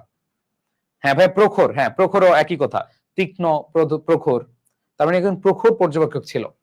এবার বলছে শি অলসো ইনকর্পোরেটেড, ইনকর্পোরেটেড অর্থ কি? যুক্ত করেছিলেন, তিনি যুক্ত করেছিলেন, এটা পাস্ট ফর্ম, যুক্ত করেছিলেন, ভার্বের পাস্ট ফর্ম, তিনি যুক্ত করেছিলেন, কি করেছিলেন দেখো, বুদ্ধিস্ট থিমস। দেখো এখানে যে জিনিসটা বোঝানো হয়েছে, তিনি বৌদ্ধ বিষয়বস্তু, থিম মানে হচ্ছে বিষয়বস্তু বা ধারা, তিনি বুদ্ধ বিষয়বস্তু কি করেছিলেন? যুক্ত করেছিলেন, ইন হার ওয়ার্কস, তার কাজে, এন্ড ডেভেলপড, এবং উন্নতি করেছিলেন বা একটা স্থাপন করেছিলেন, অ্যান ইন্ডিভিজুয়াল স্টাইল। দেখবা এক একজন আর্টিস্টের এক এক রকম স্টাইল থাকে, সো উনি এই জায়গাটাই তিনি বুঝাইছেন যে তার স্বতন্ত্র, ইন্ডিভিজুয়াল মানে কি স্বতন্ত্র, তো তিনি স্বতন্ত্র, স্টাইল মানে হচ্ছে ধারা, তো ইন্ডিভিজুয়াল মানে কি স্বতন্ত্র। দেখো আমি যে প্রতিদিন তোমাদেরকে যেভাবে ওয়ার্ড মিনিং গুলো লিখে দেই, এগুলা পড়লে, এই যে বলো অবজারভার মানে কি, এই দেখো অবজারভার মানে এই যে পর্যবেক্ষক লিখে দিছি, আমি যখন লিখি এগুলা কি দেখা যায় না, মানে বোর্ড কি কালো হয়ে যায় নাকি, ক্যামেরা চলে যায়, বুঝতে পারি না যে আসলে ক্যামেরা চলে যায় নাকি। খেয়াল করে দেখো ভাইয়াপুরা কি বলেছে, যে আমরা কইছিলাম ডেভেলপড, তিনি স্থাপন করেছিলেন বা নজির করেছিলেন, অ্যান ইন্ডিভিজুয়াল স্টাইল, একটা স্বতন্ত্র ধারা, দ্যাট ডেপিক্টেড, ডেপিক্টেড মানে অঙ্কন করা, আঁকা, অঙ্কন করা, আমরা বলি না ড্র বলি কিনা, ডেপিক্টেড মানে আঁকা, অঙ্কন করা বা উপস্থাপন করা, যেটাই বলো উপস্থাপন করতে, দ্যাট ডেপিক্টেড, যেটা উপস্থাপন করেছিল, the experiences of women, the experiences women, যে নারীদের যে অভিজ্ঞতা সেটা উপস্থাপন করেছেন, বুঝতে পেরেছি? তো খেয়াল করে দেখি আমরা যে এখানে বলেছে ডেপিক্টেড মানে হচ্ছে উপস্থাপন করা, আর ডেপিক্টেড এটা যেহেতু পাস্ট ফর্মে আছে তাহলে উপস্থাপন করেছিলেন, কি করেছিলেন? দ্য এক্সপিরিয়েন্সেস অফ উইমেন, তার মানে নারীদের যে অভিজ্ঞতা তিনি সেটা এঁকেছিলেন বা উপস্থাপন করেছিলেন। তার মানে দেখো কি বলেছে, তিনি তার কাজের মধ্যে কি কি করেছেন, বৌদ্ধ বিষয়বস্তু, এই যে বুদ্ধিস্ট থিম তিনি যুক্ত করেছিলেন, তিনি নারীদের যে অভিজ্ঞতা সেখানে অ্যাড করেছিলেন বা যুক্ত করেছিলেন, ঠিক আছে? হ্যাঁ ভাই চিত্রায়ন করা, হ্যাঁ চিত্রায়ন করা, তাহলে তুমি বলতে পারো এটা যে তিনি ডেপিক্টেড, মানে দেখো দ্যাট ডেপিক্টেড, যেটা চিত্রায়িত হয়েছে, দ্য এক্সপিরিয়েন্সেস অফ উইমেন, নারীদের অভিজ্ঞতা তিনি অ্যাড করেছেন, তিনি বুদ্ধিস্ট থিম দিয়েছেন, তিনি ভিলেজ লাইফস। দেখো এখান থেকে একটা ফ্লো চার্ট আসতে পারে, এখান থেকে তোমাদের একটা ফ্লো চার্ট আসতে পারে যে তার কাজের মধ্যে কি কি ছিল, তার কাজ কিসের মধ্যে ছিল? ভিলেজ লাইফস, গ্রাম্য জীবন ছিল, ফোক মোটিভ ছিল, ঠিক আছে, তারপরে তিনি হচ্ছে বুদ্ধিস্ট থিম অ্যাড করেছেন, ঠিক আছে, তারপরে তিনি একটা ইন্ডিভিজুয়াল স্টাইল রেডি করেছেন, এবং তিনি দেখিয়েছেন এক্সপিরিয়েন্স অফ উইমেন, মানে উইমেনদের, নারীদের এক্সপিরিয়েন্সটা কি করেছেন, দেখিয়েছেন। তাহলে খেয়াল করে দেখো এখান থেকে একটা ফ্লো চার্ট আসতে পারে না ভাইয়া? আসতে পারে। তো এই জিনিসগুলো আমি কিন্তু তোমাদেরকে এমন ভাবে বুঝাচ্ছি যাতে করে তোমরা যেভাবে আসুক, আমি ভেঙে ভেঙে জিনিসগুলো বুঝাচ্ছি যাতে করে তোমাদের মাথায় আসে, সমস্যা নাই। এবার আসো, ইন অগাস্ট 1960, 1960 সালের অগাস্ট মাসের কথা বলেছে, 1960 সালের অগাস্ট মাসের কথা বলেছিল। আচ্ছা আমি যদি একটু মানে আগের অংশটা একটু বাংলায় সামারি করি তাহলে তোমাদের জন্য সুবিধা হবে। খেয়াল করে দেখো ভাইয়া, আমি এই প্যাসেজটা যদি আমি তোমাদের দেখাই তোমরা একটু খেয়াল করবা। এটা হলো যে নবের আহমেদ, উনি একজন আধুনিক ভাস্কর্য শিল্পী, এটা আমরা পেয়েছি, এবং আধুনিক ভাস্কর্য শিল্পের একজন অগ্রদূত ছিলেন। তার কাজ ছিল হচ্ছে প্রগতিশীল ছিল, এই যে প্রোগ্রেসিভ লেখা আছে, পাশ্চাত্য শিল্প ভাবনা ছিল, লোক ঐতিহ্য ছিল, এবং নারীদের অভিজ্ঞতা এবং বৌদ্ধিস্ট কালচার তিনি তুলে ধরেছেন। তাহলে এইখানকার মূল পয়েন্ট যদি আমি বলি, তিনি মডার্ন স্কাল্পটিং এর পায়োনিয়ার ছিলেন। তারপরে তিনি এমন প্রোগ্রেসিভ থটস এর ছিলেন, ঠিক আছে। তারপরে হচ্ছে উনি যে কাজগুলো করেছিলেন, যেহেতু উনি বাইরে ছিলেন, লন্ডনে এবং ফ্লোরেন্সে ছিলেন, তিনি তার কাজে কম্বিনেশন রেখেছেন ওয়েস্টার্ন আইডিয়াস, এই যে ওয়েস্টার্ন আইডিয়াস রেখেছেন, ফোক ট্র্যাডিশন রেখেছেন, তিনি হচ্ছে গ্রামের জীবন রেখেছেন, তারপর হচ্ছে লোক নকশা রেখেছেন, তিনি বুদ্ধিস্ট থিম রেখেছেন, তিনি নারীদের এক্সপিরিয়েন্স রেখেছেন। সো এটাই হচ্ছে আমাদের জাস্ট এইখানে সামারিটা। এবার আসে আমরা যেটা বলেছিলাম যে 1960 সালে 1960 সাল বলতে এখানে অগাস্ট মাসকে বুঝিয়েছে, যে 1960 সালের অগাস্ট মাসে Novera Ahmed had her first solo exhibition. Solo solo solo solo solo, একলা চলো রে, এই সোলো হচ্ছে একক, ওমন একলা চলো রে, এই যে চলো ফার্স্ট প্রথম। দেখো Novera Ahmed had her first, first মানে প্রথম, তার প্রথম একক, দেখো একক এক্সিবিশন, এক্সিবিশন হচ্ছে প্রদর্শনী, একক প্রদর্শনী ছিল অর্গানাইজড, অর্গানাইজড। দেখো অর্গানাইজড মানে কি, যেটা আসলে আমরা দেখি যে দেখবা যে বিভিন্ন যখন প্রোগ্রাম হয়, এই প্রোগ্রামের ক্ষেত্রে আমরা দেখি যে কারোর মাধ্যমে কোনো মাধ্যমে আয়োজিত হয় বা আয়োজন করা হয়। তাহলে এখানে দেখো অর্গানাইজড মানে হচ্ছে, সো এখানে যে জিনিসটা খেয়াল করছো, দেখো যে অর্গানাইজড ছিল বা এটা আয়োজিত ছিল কাদের দ্বারা, on the ground floor of central public library, now Dhaka university library. দেখো আমাদের যে আমি এই ঢাকা ইউনিভার্সিটি লাইব্রেরিতে আমি যখন আমার ইউনিভার্সিটির ফার্স্ট ইয়ার না সেকেন্ড ইয়ার যখন, তখন অনেক পড়ছি, ঠিক আছে, অনেক পড়ছি, ঠিক আছে। সো খেয়াল করে দেখো যে তোমাদের এই যে পাবলিক লাইব্রেরি যেটা ছিল, এটা এখন Dhaka university library. It was the first ever solo sculpture exhibition. So এই যে 1960 সালের আগস্ট মাসে যে এই সেন্ট্রাল লাইব্রেরিতে যে এক্সিবিশনটা হয়েছে, একক প্রদর্শনী হয়েছে, সেই প্রদর্শনীটা ছিল, এটা ছিল দ্য ফার্স্ট এভার। খেয়াল করে দেখো, দ্য ফার্স্ট এভার, আমরা বলি না যে এই যে this is the first ever program launched by education, ঠিক আছে। সো এটা হচ্ছে ফার্স্ট এভার মানে একবার প্রথমবারের মতো সোলো, সোলো মানে হচ্ছে একক, স্কাল্পচার এক্সিবিশন, ভাস্কর্য, দেখো ভাস্কর্য প্রদর্শনী, এটা ছিল একবার প্রথম, by any sculpture of Bangladesh. তার মানে হচ্ছে যেহেতু 1960 সাল, তখন তো এটা বাংলাদেশ ছিল না, এটা হচ্ছে আমরা ছিল ইস্ট পাকিস্তান ছিল, দেখো ইস্ট পাকিস্তান ব্যাক দেন। তো এইখানে দেখো আমাদের এই জায়গাটা যে 1960 সালে তো আমরা বাংলাদেশ ছিলাম না, তাই না। তো এখানে যে জিনিসটা বলেছে যে তখনকার যে পূর্ব পাকিস্তান ব্যাক দেন, এই যে এটা দ্বারা কি বুঝিয়েছে, এই যে ব্র্যাকেট দিয়ে বলেছে 1960 সালে তো আমরা ইয়ে পাই না, তাই না। আমরা হচ্ছে হ্যাঁ আমরা যে বিষয়টা দেখি সেটা হলো যে 1960 সালে আমরা 1971 সালে স্বাধীনতা লাভ করেছি। তো সেই ক্ষেত্রে এর আগে আমরা পাকিস্তানের আন্ডারে ছিলাম। তো এটাই বলেছে যে ওইটাই ছিল একক প্রদর্শনী। It was inaugurated by General Azam Khan of Pakistan Army, who was so impressed with her work. দেখো এটা inaugurated মানে কি, inaugurated মানে হলো যে আমরা উদ্বোধন যেটাকে বলি, ঠিক আছে, এটা উদ্বোধন করা হয়েছিল। It was inaugurated, এটা প্যাসিভ ভয়েসে আছে, হ্যাঁ এটা was inaugurated, এটা প্যাসিভ ভয়েসে আছে। তো inaugurated অর্থ কি উদ্ভাবন, উদ্বোধন করা হয়েছিল, এটা উদ্বোধন করা হয়েছিল বাই জেনারেল আজম খান, যিনি ছিলেন পাকিস্তান আর্মির প্রধান। এরপরে হু ওয়াজ সো ইমপ্রেসড, আমরা বলি I am so impressed, I am so impressed, আমরা বলি না, ঠিক আছে। সো এখানে যে সেই জিনিসটাই বলেছে যে ইমপ্রেসড মানে হচ্ছে মুগ্ধ, ফ্যাসিনেটেড মুগ্ধ হওয়া, ইমপ্রেসড মুগ্ধ হওয়া, তার মানে হচ্ছে সো ইমপ্রেসড, তিনি মুগ্ধ হয়েছিলেন উইথ হার ওয়ার্ক, তার কাজ দেখে। দ্যাট হি গেভ, তিনি দিয়েছিলেন, তিনি গিয়েছিলেন এ গ্র্যান্ট অফ 10,000 টাকা। ওরে বাবা রে বাবা, দেখো সেই আমলের 1960 সালে 10,000 টাকা। সো এটা কি মুখের কথা, তোমাদের কাছে মনে হইতে পারে ভাই 10,000 টাকা কিছু হয় নাকি, ঠিক আছে। গ্র্যান্ট মানে অনুদান, গ্র্যান্ট মানে কি অনুদান। সো তিনি একটা গ্র্যান্ট দিয়েছেন, অনুদান দিয়েছিলেন 10,000 টাকা সেই সময়।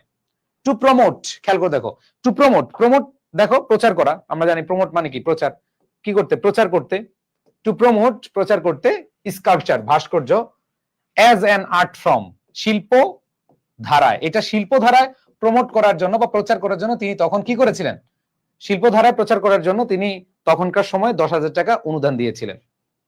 এরপর দেখো কি বলেছে, শি ইউজড সিমেন্ট উড, তো তিনি ব্যবহার করতেন, তার যে সরি, তার যে এই যে মানে স্থাপত্য, তিনি কি ব্যবহার করতেন দেখো, তিনি ব্যবহার করতেন হচ্ছে সিমেন্ট, কাঠ, তারপর প্লাস্টার।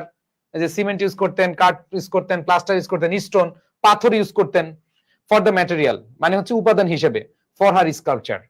তার যে ভাস্কর্য, এই ভাস্কর্যে তিনি কি ইউজ করতেন দেখবে, এখনো ভাস্কর্যগুলো সিমেন্ট, কাঠ থাকে, সিমেন্ট থাকে, ঠিক আছে। তো তিনি সিমেন্ট, তারপরে পাথর, প্লাস্টার এগুলো ব্যবহার করতেন। ভাই এটা খুব মানে ইজি, তো আমি একটু ইয়ে করে যাচ্ছি। এরপর দেখো কি বলেছে, ইন দ্য আর্লি 1960s, দেখো 1960 সালের শুরুর দিকে, আর্লি মানে কি শুরুর দিকে, তার মানে খেয়াল করে দেখো এখানে কি বলেছে, যে ইন আর্লি মানে হচ্ছে 60-এর দশকের শুরুতে, 1960s, upon the Pakistan art council's invitation. খেয়াল করে দেখো ওই সময় একদা বা ওই সময় দা পাকিস্তান আর্ট কাউন্সিলস ইনভাইটেশন। এখন অনেক বলে পাকিস্তান আসলো কেন, ওই যে 1960 সালে তো বাংলাদেশ ছিল না, তাই না? যেহেতু বাংলাদেশ ছিল না, তাহলে পাকিস্তান আর্ট কাউন্সিল মানে পাকিস্তানের যে আর্ট কাউন্সিল ছিল, ওইটার ইনভাইটেশনে, আমন্ত্রণে, she move to west Pakistan and produced many works there. তার মানে খেয়াল করে দেখো, শি মুভ টু, মুভড মানে হচ্ছে চলে যান, তিনি সেখানে চলে যান। দেখো she move to west Pakistan, তিনি ওয়েস্ট, এখানে ইস্ট পাকিস্তানের কথা বলছিল, তিনি তখন ইস্ট ওয়েস্ট পাকিস্তানে চলে যান। ওয়েস্ট পাকিস্তানে গিয়ে প্রডিউস মানে কি উৎপাদন করা, তিনি উৎপাদন করেছিলেন, তিনি উৎপাদন করেছিলেন, কি উৎপাদন করেছিলেন, মেনি ওয়ার্কস হিয়ার, এখানে অনেক অনেক অনেক কর্ম, শিল্পকর্ম তিনি করেছিলেন, ঠিক আছে, ঠিক আছে, ওকে। এবার দেখো ইন 1962, 1962 সালে ট্রি ট্রাভেল টু বোম্বে, তিনি ভ্রমণ করেছিলেন বোম্বে, ঠিক আছে। আপনি যে প্যারাগ্রাফ দিয়েছেন ওইটার কম্পোজিশন, আচ্ছা কম্পোজিশনের ক্লাস, এগুলো আমি রাইটিং পার্টের ক্লাস দেখাবো, সমস্যা নাই। তো খেয়াল করে দেখো কি বলেছে, যে ইন 1962 শি ট্রাভেল, ভার্বের পাস্ট ফর্ম, তিনি ভ্রমণ করেছিলেন টু বোম্বে, বোম্বেতে, টু লার্ন। খেয়াল করে দেখো তিনি কি করেছিলেন, বোম্বে গেছেন। বোম্বে বলতে কি জানো, বোম্বে বলতে কিন্তু মুম্বাই,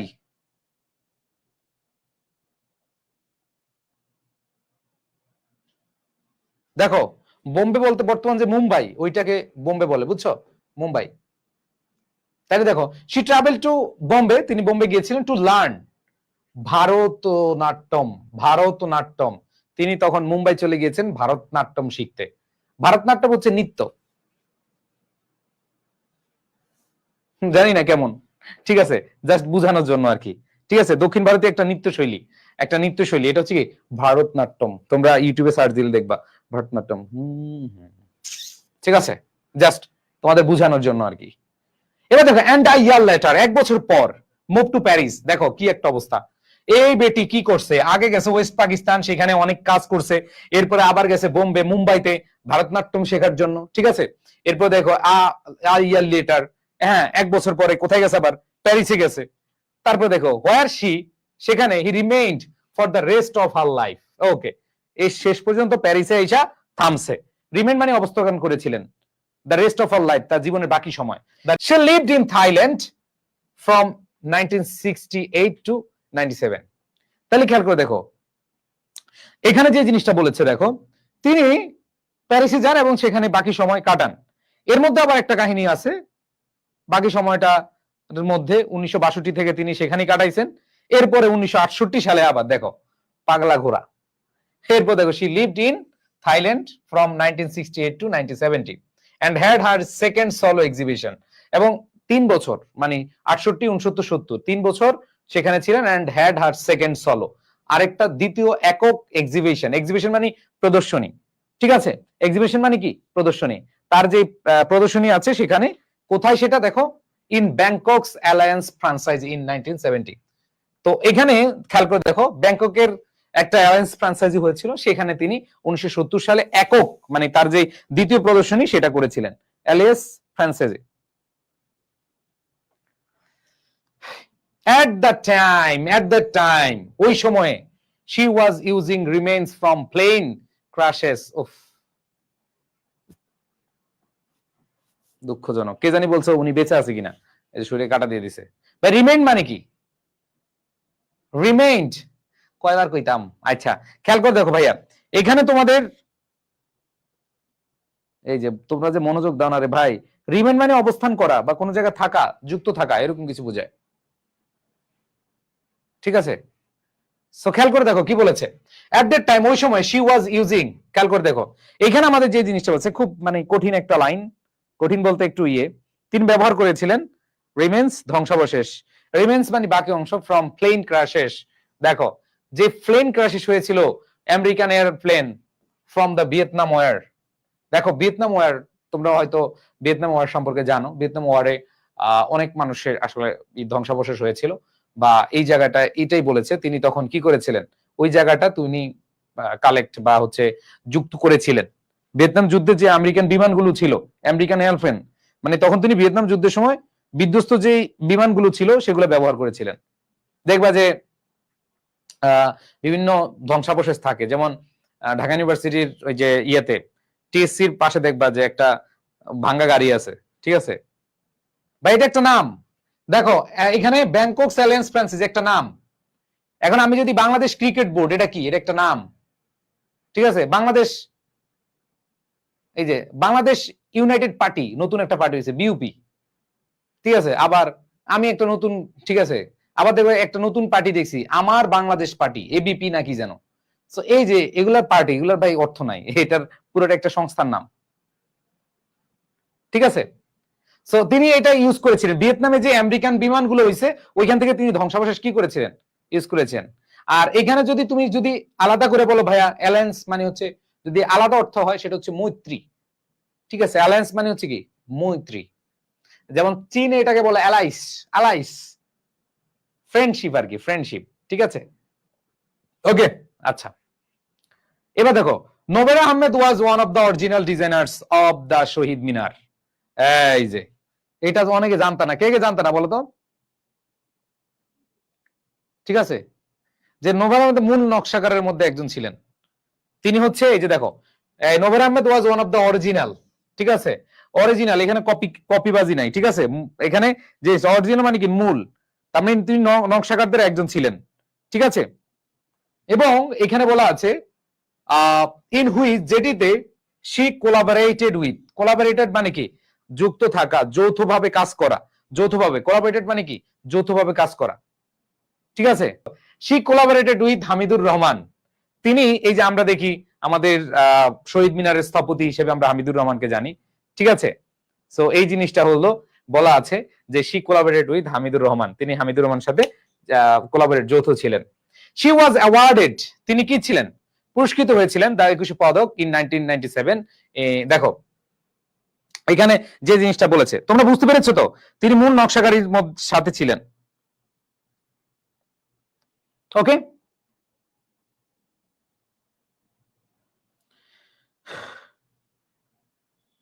আচ্ছা, এরপর দেখো, শি ওয়াজ অ্যাওয়ার্ডেড, তিনি পুরস্কৃত হয়েছেন 21 পদক ইন 1997 ইন অ্যাবসেন্টিয়া। দেখো অ্যাবসেন্সিয়া অর্থ হচ্ছে অনুপস্থিত, অ্যাবসেন্ট থেকে অ্যাবসেন্সিয়া, অনুপস্থিত। তো ওই 21 পদক দিন তিনি কি ছিলেন, অনুপস্থিত ছিলেন।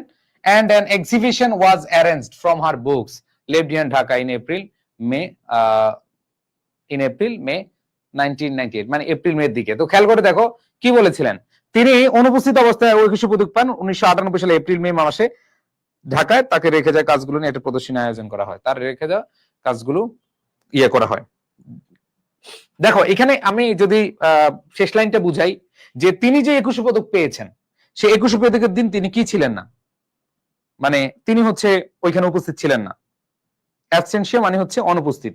এবার দেখো, এন্ড লাস্টে কথা বলেছে, এন এক্সিবিশন, একটা প্রদর্শনী, ওয়াজ অ্যারেঞ্জড, খেয়াল করে দেখো, আয়োজন করা হয়েছিল, ফ্রম হার ওয়ার্কস, তার কাজগুলো থেকে, লেফট বিহাইন্ড, যেগুলো সে রেখে গিয়েছিল, in Dhaka in April May, এটা মানে এপ্রিল থেকে মে মাসের মধ্যে বলা হয়েছে 1998 সালে।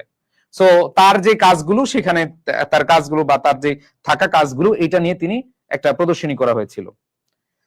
সো এখানে যে জিনিসটা যদি আমি সামারি করি, এতটুকু সামারি করলে কি হয়, সেটা হলো নোবেরা আহমেদ তার যে শিল্পকর্মগুলো করেছেন সেখানে তার প্রদর্শনীর মাধ্যমে দেখিয়েছিলেন, এবং সেটা হচ্ছে পাকিস্তান আমলে ছিল, এবং তার প্রদর্শনীতে কি হয়ে মুগ্ধ হয়ে, ইমপ্রেসড হয়ে তিনি 10,000 টাকার একটা গ্র্যান্টও পেয়েছিলেন সেই সময়। এবং তিনি হচ্ছে বিভিন্ন দেশ বিদেশে ঘুরে বেরিয়েছেন। সো তিনি বোম্বে গিয়েছেন, সরি, শেখ মোহাম্মদ সুলতান ওয়াইডলি, ব্যাপকভাবে, ব্যাপকভাবে, ওয়াইডলি এখানে অ্যাডভার্ব, ব্যাপকভাবে, নোন, পরিচিত। তার মানে ওয়াইডলি অর্থ কি? ব্যাপকভাবে, এটা একটা অ্যাডভার্ব। এবং নোন হচ্ছে অ্যাডজেক্টিভ, এটা হচ্ছে পরিচিত। যে এস এম সুলতান মানে শেখ মোহাম্মদ সুলতান, ওয়াইডলি নোন, ব্যাপকভাবে পরিচিত। শেখ মোহাম্মদ সুলতান এর পুরো নাম কি? শেখ মোহাম্মদ সুলতান, ওয়াইডলি নোন, ব্যাপকভাবে পরিচিত অ্যাজ, অ্যাজ হচ্ছে হিসেবে, কি হিসেবে? এস এম সুলতান, যেটা আমি একবার শুরুতে তোমাদের বলেছিলাম, ঠিক আছে, যেটা আমি একবার শুরুতে বলেছিলাম। খেয়াল করে দেখো তোমাদের বইয়ের 8 ইউনিটের এই প্যাসেজটা, 8, খেয়াল করে দেখো।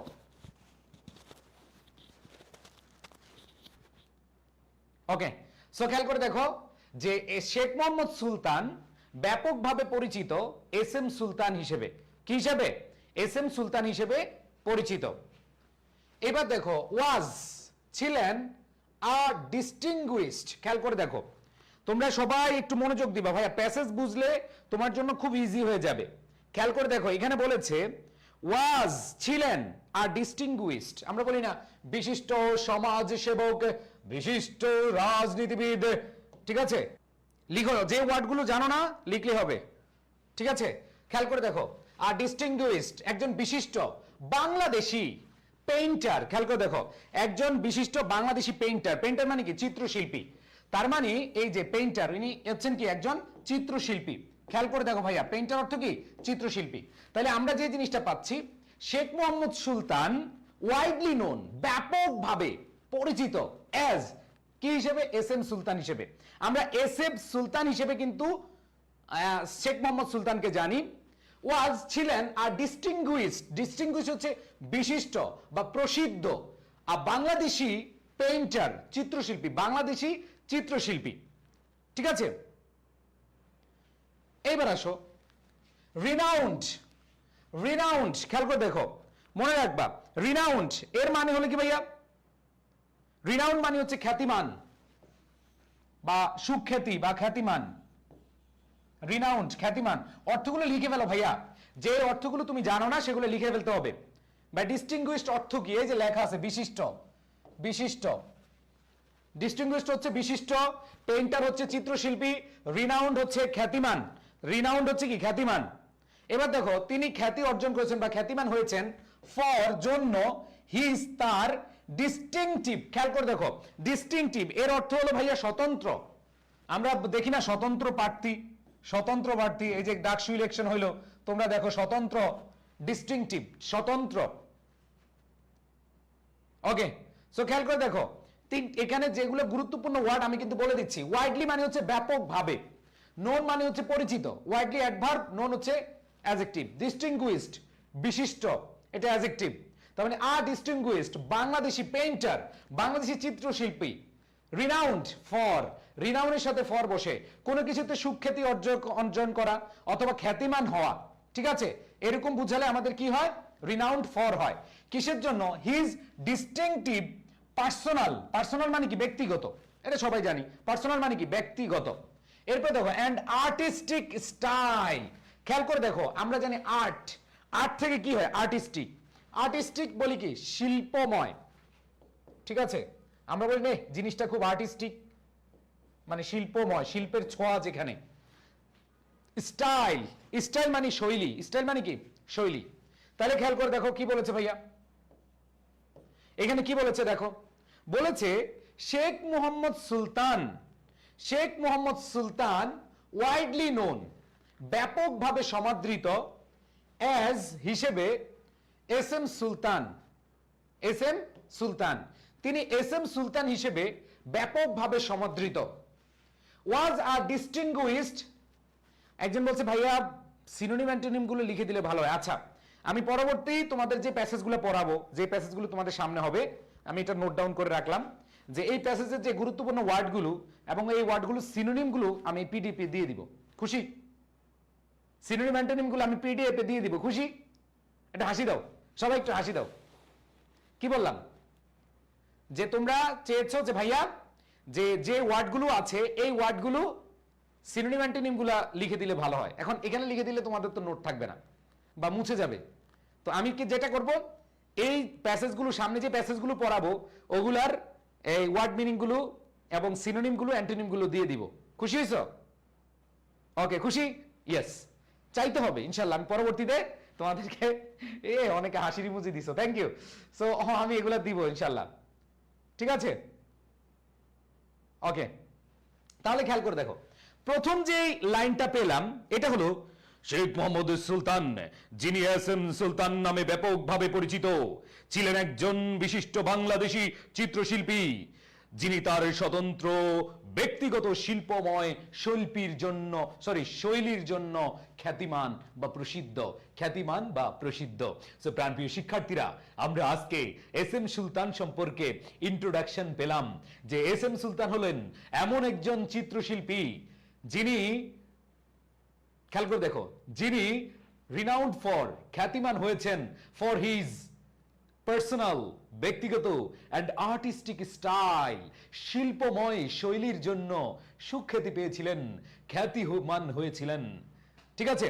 ওকে, সো আশা করি তোমরা প্রথমটা বুঝতে পেরেছো, প্রথম লাইনটা বুঝতে পেরেছো।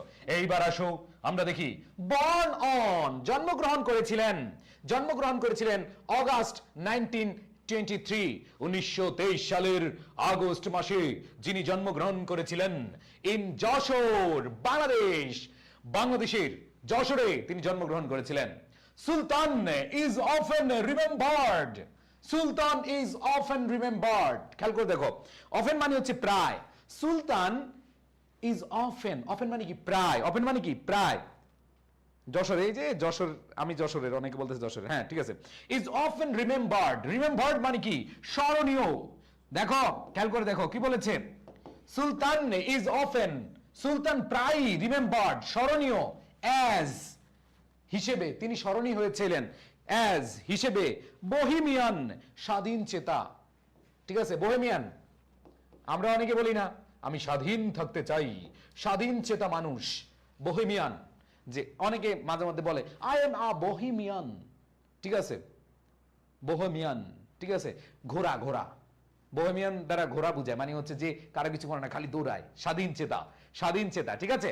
খেয়াল করে দেখো কি বলেছে, যে এস এম সুলতান বা সুলতান ইজ অফেন রিমেম্বার্ড, সুলতান প্রায়ই স্মরণীয়, অ্যাজ হিসেবে এ বোহেমিয়ান আর্টিস্ট, একজন স্বাধীন চেতা শিল্পী হিসেবে। তার মানে এস এম সুলতানের একটা ক্যারেক্টারিস্টিক্স আমরা পেয়ে গেলাম, সেটা হলো তিনি হচ্ছেন স্বাধীন চেতা। ঠিক আছে, এরপর দেখো, হু, যিনি, ট্রাভেলড, যিনি ভ্রমণ করেছিলেন, ঠিক আছে, যিনি কি করেছিলেন, ভ্রমণ করেছিলেন এক্সটেন্সিভলি। খেয়াল করে দেখো, এক্সটেন্সিভলি মানে হচ্ছে কি ব্যাপকভাবে, এই যে ওয়াইডলির সিনোনিম এক্সটেন্সিভলি, ব্যাপকভাবে, যিনি ব্যাপকভাবে বা বিস্তৃতভাবে ঘুরেছিলেন, ভ্রমণ করেছিলেন, তার মানে এই জন্য তাকে স্বাধীন চেতা কি বলেছে, স্বাধীন চেতা একজন শিল্পী বলেছে।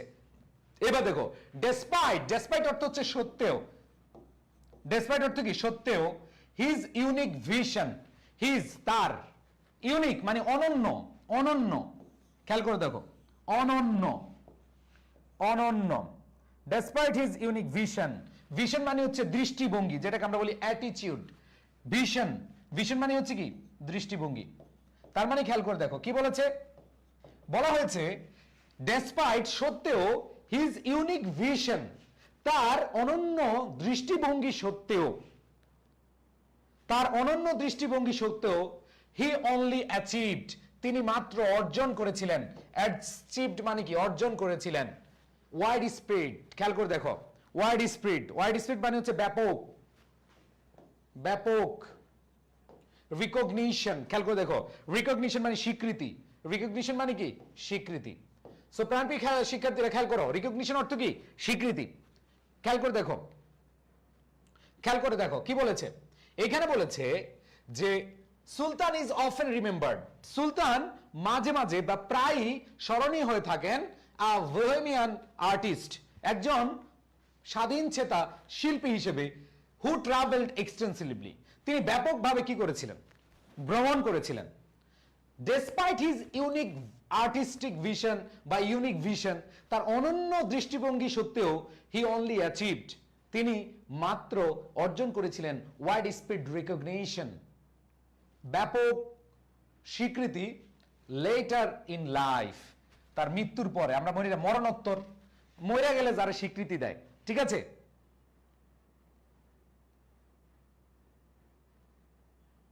ওকে, তাহলে খেয়াল করে দেখো এখানে কি বলেছে, তার অনন্য দৃষ্টিভঙ্গি থাকা সত্ত্বেও, ওকে, তার অনন্য দৃষ্টিভঙ্গি থাকা সত্ত্বেও তিনি জীবনের পরবর্তী সময়ে কেবল ব্যাপক স্বীকৃতি অর্জন করেছিলেন।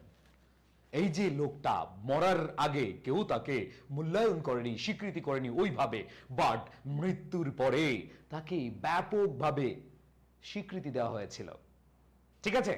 ওকে, এবার দেখো কি বলেছে, হিজ ওয়ার্ক, তার শিল্পকর্ম বা তার কর্ম, হিজ ওয়ার্ক, তার কর্ম বা কাজগুলো ওয়াজ ফার্স্ট শোকেসড মানে কি? প্রদর্শিত হওয়া, প্রদর্শিত হয়েছিল। তোমরা দেখো না, তোমরা বাড়িতে আমরা বলি না শোকেস, এটা হচ্ছে প্রদর্শন করার, শোকেস নাউন আবার ভার্ব হয়, এটা কিন্তু এখানে শোকেসড, এটা দেখো কি বলেছে, ওয়াজ শোকেসড, এটা হচ্ছে ভার্বের বি3 ফর্ম। তাহলে শোকেসড প্রদর্শিত হয়েছিল, সে নিজে নিজে প্রদর্শন করছে না, অন্যের মাধ্যমে প্রদর্শিত হয়েছিল। ইন ঢাকা ইন 1976, যে ঢাকাতে 1976 সালে এটা প্রদর্শিত হয়েছিল, প্রথম 1976 সালে প্রদর্শিত হয়েছিল। এবার আসো, এন্ড এবং সিগনিফিক্যান্ট মানে কি? তাৎপর্যপূর্ণ, গুরুত্বপূর্ণ, রেট্রোস্পেক্টিভ। খেয়াল করে দেখো, সিগনিফিক্যান্ট অর্থ তো জানো নাকি? লিখতে হবে? আচ্ছা লিখে দেই। সিগনিফিক্যান্ট মানে হচ্ছে গুরুত্বপূর্ণ বা তাৎপর্যপূর্ণ। আর এইখানে খেয়াল করে দেখো, রেট্রোস্পেক্টিভ অর্থ হচ্ছে পুনর্মূল্যায়ন। রেট্রোস্পেক্টিভ মানে হচ্ছে কি? পুনর্মূল্যায়ন মানে আবার পুনর্মূল্যায়ন করা হয়েছে বা আবার মূল্যায়ন করা হয়েছে, পুনর্মূল্যায়ন প্রদর্শনী। এটা কি? ধরো হচ্ছে একটা প্রদর্শনী দেখানো হয়েছে, এটা কোনোভাবে সাইট করে দেওয়া হয়েছে। বাংলা ছবিতে দেখবা, বাংলা মুভি, এরকম আমি একটা মুভি দেখছিলাম ছোটবেলায়, যে নায়িকা মমতাজের মনে হয় ছবি, ভুলে গেছি, যাই হোক, প্রথম তার গান মূল্যায়নই করে না, ঠিক আছে? পরে আবার অডিশনে ডাকলো, ফাইটটা যায় আমার, মানে মমতাজ না কার যেন গানটা, মানে বা মুভিটা ভুলে গেছি, ছবি, বাংলা ছবি, বুঝছো? তো এখানে খেয়াল করে দেখো কি বলেছে, এখানে বলেছে আন্ড আ সিগনিফিক্যান্ট রেট্রোস্পেক্টিভ, একটা গুরুত্বপূর্ণ পুনর্মূল্যায়নী প্রদর্শনী হয়েছিল, অর্গানাইজড, খেয়াল করে দেখো, অর্গানাইজড বাই, আয়োজন করা, বাই গোথ ইনস্টিটিউট। খেয়াল করে দেখো, এটা গোথ বলতে গ্যাথে ইনস্টিটিউট, তো গ্যাথে ইনস্টিটিউটের খেয়াল করে দেখো আয়োজনে একটা রেট্রোস্পেক্টিভ মানে কি? পুনর্মূল্যায়ন প্রদর্শনী দেখানো হয়েছিল, সেটা 1976 সালে, সেটা ঢাকাতে হয়েছিল, এবং সেখানে এটা দেখাচ্ছিল এন্ড সিগনিফিক্যান্ট অর্গানাইজড বাই ইসপি ঢাকা ইন 1987। খেয়াল করে দেখো কি বলেছে, তার মানে প্রথম যে শোকেস করা হয়েছিল সেটা হচ্ছে 1976 সালে, আবার পুনর্মূল্যায়ন প্রদর্শনী করা হয়েছিল সেটা হচ্ছে 1987 সালে, পরবর্তীতে বা পুনর্মূল্যায়ন প্রদর্শনী যেটা হয়েছিল সেটা হচ্ছে 1987 সালে, ঠিক আছে? এবার আসো, খেয়াল করে দেখো, হাসতেছে জানো, এবার দেখো সলিডিফাইড হচ্ছে, যারা অর্থ পারো না ভাই, আমি প্রত্যেকটা লিখে দিচ্ছি, সবগুলো লিখে দিচ্ছি, এই যে সাথে সাথে লিখতে হবে। সলিডিফাইড মানে হচ্ছে দৃঢ় করা বা দৃঢ় করেছিল, এটা যেহেতু পাস্ট টেন্সে, তার মানে হচ্ছে কি দৃঢ় করেছিল। হিজ স্ট্যাটাস, খেয়াল করে দেখো, তার যে মর্যাদা দৃঢ় করেছিল, মানে আর শক্তিশালী করেছিল। তাহলে সলিডিফাইড অর্থ কি? দৃঢ় করেছিল বা শক্তিশালী করেছিল। হিজ স্ট্যাটাস, তার মর্যাদাকে, অ্যাজ আ মেজর আর্টিস্ট, একজন প্রধান বা গুরুত্বপূর্ণ শিল্পী হিসেবে। তাহলে খেয়াল করে দেখো, প্রথম 1976 সালে পাত্তা দেয় নাই, 1987 সালে পুনর্মূল্যায়ন দেওয়া হয়েছে। সো এইখানে যে জিনিসটা দেখো, এটা তখন তাকে দৃঢ় করেছিল, তার মর্যাদাকে দৃঢ় করেছিল অ্যাজ আ মেজর আর্টিস্ট, একজন গুরুত্বপূর্ণ শিল্পী হিসেবে। এবার দেখো ডেসপাইট কি? সত্ত্বেও, coming from an under privileged background, স্বাভাবিকভাবে। খেয়াল করে দেখো, দেখো কি বলেছে, ডেসপাইট অর্থ কি, সত্ত্বেও। আমি এর আগেও তোমাদেরকে লিখে দিয়েছি, সত্ত্বেও। কামিং ফ্রম, উঠে আসা। কামিং ফ্রম বা কাম ফ্রম, কোন জায়গা থেকে উঠে আসা। কাম ফ্রম এর অর্থ কি, উঠে আসা। An underprivileged background. খেয়াল করে দেখো, আন্ডার প্রিভিলাইজড অর্থ কি বলো তো দেখি, সব তো আমি বলছি, নিজের একটু বলো তো। হ্যাঁ, অবহেলিত। ওরে বাবা, মাশাআল্লাহ, সাদিয়া সুলতান অ্যান্সার দিয়েছো, মাশাআল্লাহ। সুবিধা বঞ্চিত, হ্যাঁ, গুড সিটি। আন্ডার প্রিভিলাইজড, সুবিধা বঞ্চিত, অবহেলিত। ঠিক আছে, বলো না আমরা, হ্যাঁ আমি আন্ডার প্রিভিলেজড ভাই, আজকের ক্লাসে মুই আন্ডার প্রিভিলেজড, সুবিধা বঞ্চিত। হ্যাঁ, গুড। তাহলে দেখো, কামিং ফ্রম উঠে এসেছিল, এন্ড আন্ডার প্রিভিলেজড ব্যাকগ্রাউন্ড মানে কি, প্রেক্ষাপট। কি লিখছে, অপরিসীম মানে বুঝি না, কি কইতেছো? ওকে, তার মানে দেখো, তার যেই উঠে আসা, এটা হচ্ছে অবহেলিত বা সুবিধা বঞ্চিত একটা জায়গা থেকে।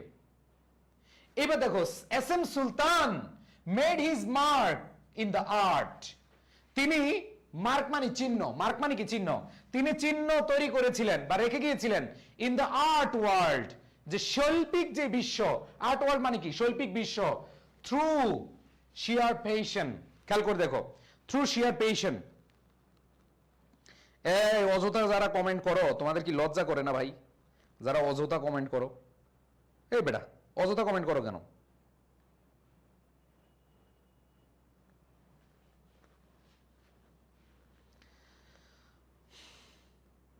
দেখো, কর্ম সুবিধা প্রাপ্ত। হ্যাঁ, এখানে আমি তোমাদের বলি ভাই, আমাদের টেস্ট এক্সামে বই থেকে আছে। আচ্ছা, আমি তোমাদের বলি, এগুলো তোমাদের টেক্সট বুক বেসড, যেগুলো ইম্পর্টেন্ট তোমাদের এইচএসসি পরীক্ষা পর্যন্ত, তোমাদের প্যাসেজগুলো স্বাভাবিকভাবে 26, 27 যাই বলি না কেন, তোমরা কিন্তু শুরু করে দিছো তোমাদের ফুল সিলেবাস কিন্তু, তাই না? এই ফুল সিলেবাসের ক্ষেত্রে তোমাদেরকে এটা মাথায় রাখতে হবে যে ফুল সিলেবাসের যেগুলো ইম্পর্টেন্ট মনে হবে, আমি কিন্তু সবগুলোই পড়াবো। ঠিক আছে? তো এটা নিয়ে কোনো কথা মানে ইয়ে করে না, বা তালাশ বই কবে আসবে, ফার্স্ট পেপার বই কবে আসবে, বই আসলে আমি নিজেই ছবি দিব। ঠিক আছে, এবার মনোযোগ দাও, খেয়াল করে দেখো কি বলেছে এখানে। এখানে বলেছে তার যে অদম্য উচ্ছ্বাস বা উৎসাহ, অ্যান্ড হিজ অ্যাবিলিটি, তার যে ক্ষমতা, টু বিল্ড এন্ডুরিং কানেকশন। কানেকশন মানে কি বলো? কানেকশন মানে কি? এটাও নাকি পারো না? ঠিক আছে, তো খেয়াল করে দেখো এখানে কি বলেছে, যে S M Sultan made his mark, তিনি রেখে গিয়েছিলেন বা চিহ্ন করে গিয়েছিলেন বা চিহ্নিত করে গিয়েছিলেন। খেয়াল করে দেখো কি করে গিয়েছিলেন, ইন দ্য আর্ট ওয়ার্ল্ড, যে শৈল্পিক যে বিশ্ব, এই বিশ্বে তিনি চিহ্ন রেখে গিয়েছিলেন। থ্রু, থ্রু মানে হচ্ছে কোনো কিছুর মাধ্যমে বা মধ্যে। কিসের মাধ্যমে? শিয়ার ফ্যাশন। শিয়ার অর্থ কেউ জানো? শিয়ার, ডু ইউ নো শিয়ার অর্থ কেউ জানো? কানেকশন অর্থ সংযোগ। হ্যাঁ, থ্যাংক ইউ, অনেকে কানেকশন অর্থ সংযোগ দিয়েছো, থ্যাংক ইউ সো মাচ। তো খেয়াল করে দেখো এখানে আমি তোমাদের বলি, যে ওয়ার্ডটা পারবা না বা যে ওয়ার্ডটা তুমি কি করতে পারবা না, আমাকে বলে ফেলবা যে ভাইয়া এটা একটু পারি না, এটা একটু বলেন। ঠিক আছে, যেমন এই যে একজন অলরেডি কমেন্ট করেছে, এটা লিখে দিয়েছি ভাইয়া, আনপ্রিভিলেজ মানে সুবিধা বঞ্চিত, আর ব্যাকগ্রাউন্ড মানে হচ্ছে কি প্রেক্ষাপট বা পটভূমি বা জায়গা। ঠিক আছে, বুঝাইতে পারছি? Okay, thank you so much. So এখানে দেখো, শিয়ার, শিয়ার মানে হচ্ছে বিশুদ্ধ, একেবারে পরিশুদ্ধ, বিশুদ্ধ বা পরিশুদ্ধ, বিশুদ্ধ বা কি পরিশুদ্ধ। পেশন মানে হচ্ছে আবেগ, উচ্ছ্বাস, উচ্ছ্বাস বা আবেগ।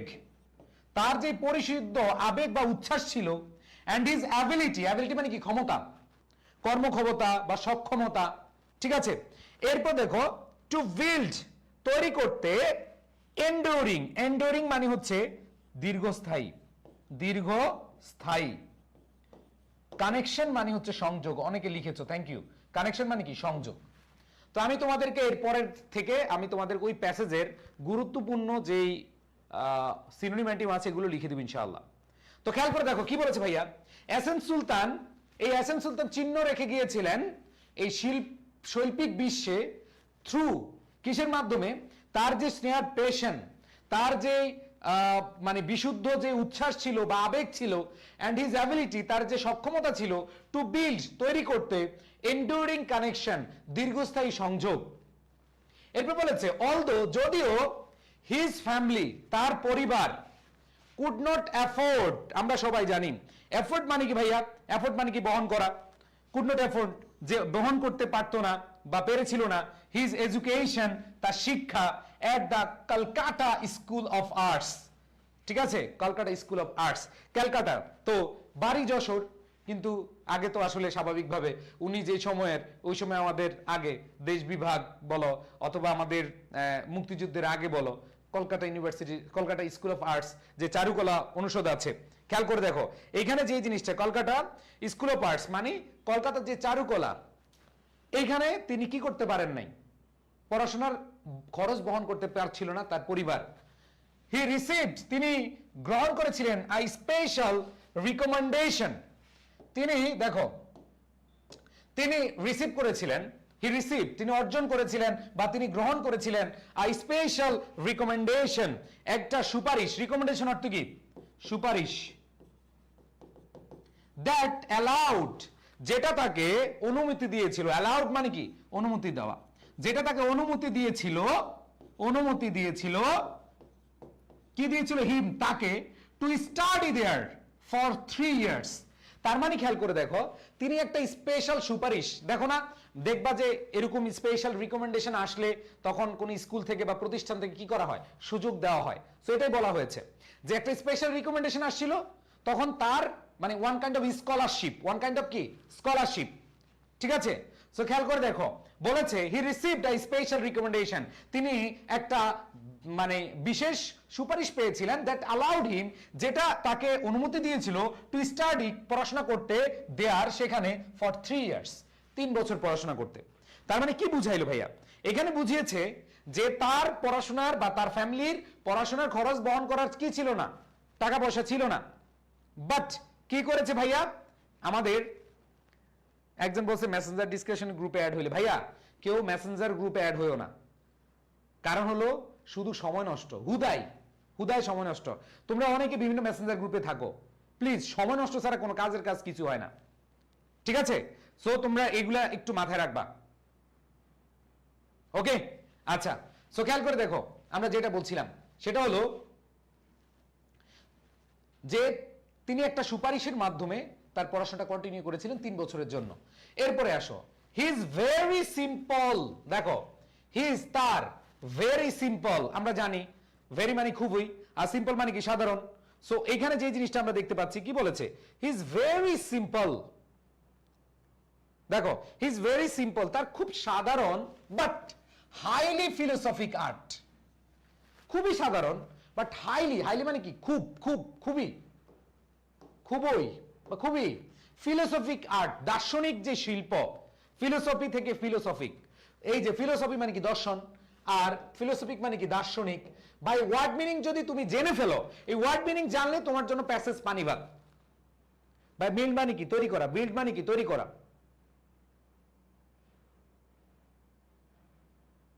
ওকে, ওকে, সো খেয়াল করে দেখো যে he is very simple but highly philosophic art, তার খুব সাধারণ কিন্তু খুবই দার্শনিক শিল্প। হুইচ ফিচার্স, খেয়াল করে দেখো, হুইচ ফিচার্স, ফিচার্স মানে কি? বৈশিষ্ট্য, বৈশিষ্ট্যমণ্ডিত করা বা প্রকাশ করা। একবার সহজ বাংলায় বলি, প্রকাশ করা। আর যদি তুমি বলো হুইচ ফিচার্স, এটা কিন্তু ভার্ব, এটা হচ্ছে কি? ভার্ব, যেটা বৈশিষ্ট্যমণ্ডিত করে, যেটা কি? বৈশিষ্ট্যমণ্ডিত করে। নেচার, নেচার মানে কি? নেচার মানে কি? প্রকৃতি। And the people of Bangladesh, প্রকৃতি এবং বাংলাদেশের জনগণকে, has become the prime source of inspiration. Has become, খেয়াল করে দেখো, হ্যাজ বিকাম, পরিণত হয়েছে। বিকাম মানে কি? পরিণত হওয়া, পরিণত হয়েছে। দ্য প্রাইম সোর্স, প্রাইম মানে কি? প্রধান, প্রধান, প্রাইম মিনিস্টার, প্রধানমন্ত্রী।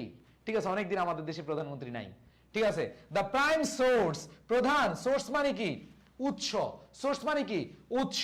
তার মানে খেয়াল করে দেখো, তার যে সিম্পল, সাধারণ, বাট হাইলি ফিলোসফিক্যাল, তার যে খুবই দার্শনিক যে চিন্তা ভাবনা বা শিল্প, হুইচ ফিচার্স, যেটা বৈশিষ্ট্যমণ্ডিত করে people of Bangladesh and nature, প্রকৃতি এবং পিপল অফ বাংলাদেশ। তাহলে খেয়াল করে দেখো, এখান থেকে প্রশ্ন আসতে পারে যে তিনি কোন জায়গাটা, তার ফিলোসফিক আর্ট কোনটার উপরে বেশি ফোকাস করেছে। দুইটা জিনিস, একটা হচ্ছে নেচার, প্রকৃতি, এবং দ্য পিপল অফ বাংলাদেশ, বাংলাদেশের মানুষের। ওকে, সবাই ক্লিয়ার? এরপরে দেখো কি বলেছে, the prime source of inspiration. Inspiration মানে কি? উৎসাহ। ইন্সপিরেশন মানে কি? উৎসাহ। তার যে প্রধান উৎসাহের উৎস সেটা ছিল কি? নেচার এবং the people of Bangladesh. For the new generation of painters, খেয়াল করে দেখো, ফর দ্য নিউ জেনারেশন, এইখানে আমরা যে জিনিসটা, ওই সময়ের যে পেইন্টার, চিত্রশিল্পী বা চিত্রকর ছিল, খেয়াল করে দেখো এখানে বলেছে যে the new generation of painters. তার মানে জেনারেশন অর্থ সবাই জানো, প্রজন্ম। জেনারেশন অর্থ কি? প্রজন্ম। জেনারেশন অর্থ কি? প্রজন্ম। জেনারেশন মানে কি? প্রজন্ম। যেমন তোমরা প্রজন্ম জেড, জেনজি, তাই না? তাহলে খেয়াল করে দেখো, ফর দ্য নিউ জেনারেশন, নতুন প্রজন্মের, অফ পেইন্টার্স, যে নতুন প্রজন্মের যারা চিত্রশিল্পী আছে তাদের একটা প্রধান বা খুবই প্রধান উৎস বা ব্যাপক উৎস হিসেবে, বা উৎসাহের একটা উদ্দীপনার একটা জায়গা বা ব্যাপক উৎস হিসেবে তৈরি করেছে। এরপর দেখো ভাইয়া কি বলেছে, সুলতানস ক্যারেক্টার্স। হা হা হা, এখন হচ্ছে সুলতানস ক্যারেক্টার্স, সুলতানের চরিত্র ফুলের মতো পবিত্র, এরকম না, সুলতানস ক্যারেক্টার্স। তার মানে হচ্ছে সুলতানের যেই চরিত্র বুঝায় না, এটা আসলে বৈশিষ্ট্য বা চরিত্রগুলো যেটাই বলো, সুলতানসের বৈশিষ্ট্যগুলো ওয়ার ফার্মার্স, বা তার চরিত্রগুলো ওয়ার ফার্মার্স। খেয়াল করে দেখো, ফার্মার্স মানে কি? কৃষক, কৃষকদের। রুরাল উইমেন, গ্রাম্য যে নারী আছে, নারীদের। চিলড্রেন, শিশুদের। অ্যানিমালস, প্রাণীদের। অ্যান্ড ইভেন প্যাটস, এবং পোষা প্রাণীদের। দেখা যায় সুলতান যে আর্ট করতো, তাই না? আর্ট করলে সেই গ্রাম বাংলার ছবি আঁকতো। উনি হচ্ছে নারীদের, গ্রাম্য নারীদের মানে ছবি আঁকতো আর কি, ঠিক আছে? এরপরে শিশুদের, প্রাণীদের, ইভেন প্যাটস, পোষা পাখিদের কি ছবি আঁকতেন। বিশেষ করে কৃষকদের এখানে বলা আছে, গ্রাম বাংলার কৃষক, নারী। এখান থেকে প্রশ্ন আসতে পারে, তোমাদের আনসারিং কোয়েশ্চেন এখান থেকে আসবে যে এস এম সুলতান কোন বিষয়ে সবচেয়ে বেশি কাজ করেছেন। ওকে, তো তার যে চরিত্রগুলো, তিনি যে চরিত্রগুলো আসলে মানে ফুটিয়ে তুলছেন, সেই চরিত্রগুলোর মধ্যে কি? কৃষক, গ্রামের নারীরা, শিশুরা, প্রাণীরা, পোষা পাখিরা, ঠিক আছে? ওকে, এরপরে খেয়াল করে দেখো, the main features of his paintings, যে তার প্রধান বৈশিষ্ট্য কিসের? তার চিত্রের প্রধান যে বৈশিষ্ট্য সেটা হলো, খেয়াল করে দেখো ভাইয়া, যেটার অর্থ জানবা না, রুরাল উইমেন। রুরাল উইমেন মানে হচ্ছে গ্রামীণ নারী, ঠিক আছে? তো খেয়াল করে দেখো, এখানে বলেছে তার প্রধান যে বৈশিষ্ট্য ছিল, চিত্রকর্মের যে বৈশিষ্ট্য ছিল, সেটা হচ্ছে মাসল। দেখবা কৃষকদের, যারা গ্রামে দেখবা খেয়ে খাটা লোক, আমরা অনেকে জিম করে এরকম বডি বানাই, ঠিক আছে? আর কিছু কিছু আছে গ্রামের, কিছু মানে দেখবা এদের এমনি হাল্ক। দেখবা গ্রামের যারা কৃষক, যারা শ্রমিক, এদের জিম করা লাগে না, দেখবা যে এক একটা এরকম বডি। তো এটাই বলেছে যে মাস্কুলার বা মিসকুলার ফার্মার্স, যে পেশিবহুল যে কৃষক, এই কৃষকদের ছবি তিনি বেশি, মানে তার মেইন ফিচার ছিল, ঠিক আছে? বুঝছো কি? আমরা এরকম মাসল বানাই না, জিম করে এরকম করে, ঠিক আছে? আমাদের যখন পেট এরকম সামনে চলে আসে, ঠিক আছে, তখন আমরা কি করি? পেট কমানোর জন্য, আমাদের বডি বানানোর জন্য আমরা অনেক জিমে যাই, ঠিক আছে? সো এইখানে কি বলেছে ভাই, প্রাইম সোর্স মানে কি? প্রাইম মানে প্রধান, সোর্স মানে উৎস, ঠিক আছে? ওকে, তো খেয়াল করে দেখো কি বলছে, the main feature of his paintings, তার চিত্রের বা চিত্রকর্মের প্রধান যে বৈশিষ্ট্য ছিল, ইজ দ্য মাস্কুলার, ঠিক আছে, ফার্মার্স, যে পেশিবহুল। লিখে ফেলো, এটার অর্থ অনেকে জানো না, হ্যাঁ লিখে দিচ্ছি, পেশিবহুল পেশি বহুল, পেশি বহুল। ফার্মার্স মানে কি? কৃষক। উইথ এক্সটেন্সিভ মাসলস, খেয়াল করে দেখো, উইথ এক্সটেন্সিভ, এক্সটেন্সিভ মানে কি? বিশাল, বিশাল। মাসলস মানে পেশি, পেশি, ঠিক আছে, মাসলস পেশি। অ্যান্ড গডলি, এখানে বুঝেছে গডলি ফিজিক্যাল স্ট্রেচার। যদিও ভাইয়া এটা তোমরা আবার গড ঈশ্বরকে বুঝিও না, এটা মানে বড় বুঝাচ্ছে, বৃহতায়কার। এটা বিশেষ করে যারা লিখেন গডলি বলতে এখানে কিন্তু আমাদের সৃষ্টিকর্তারে বুঝায় নাই। গডলি ফিজিক্যাল স্ট্রেচার মানে কি জানো? গডলি ফিজিক্যাল স্ট্রেচার মানে ঈশ্বর সদৃশ, মানে অনেক বড়। ফিজিক্যাল মানে কি? শারীরিক। স্ট্রেচার মানে কি? গঠন। তার মানে বৃহৎ শারীরিক গঠন। তার মানে গডলি ফিজিক্যাল স্ট্রেচার মানে কি? বৃহৎ বা আকারে আয়তনে বৃহৎ। ফিজিক্যাল মানে শারীরিক, স্ট্রেচার মানে হচ্ছে গঠন।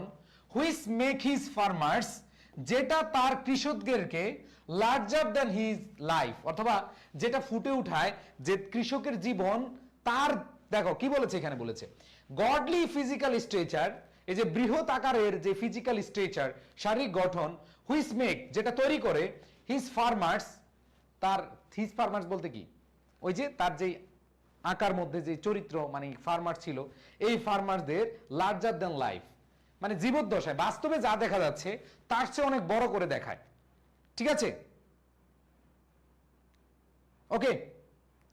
ভাই স্ট্রেচার অর্থ কি? ভাই স্ট্রেচার লিখছি তো, স্ট্রেচার মানে হচ্ছে গঠন। তার মানে বাস্তব জীবন হচ্ছে মানে দেন লাইফ, এই লাইফ বলতে হচ্ছে বাস্তব জীবনকে বুঝিয়েছে। তাহলে বাস্তব জীবনে যে যেরকম তার চেয়ে বেশি করে তিনি প্রকাশ করেছেন। বা এক্সটেন্সিভ মানে কি? লিখে দিছি তো ভাইয়া, এক্সটেন্সিভ মানে হচ্ছে বিশাল। এক্সটেন্সিভ মানে কি? বিশাল। তো এখানে যেটা বলেছে গডলি, এটাকে তুমি বলতে পারো ঈশ্বর সদৃশ বা দেবতা সূচক।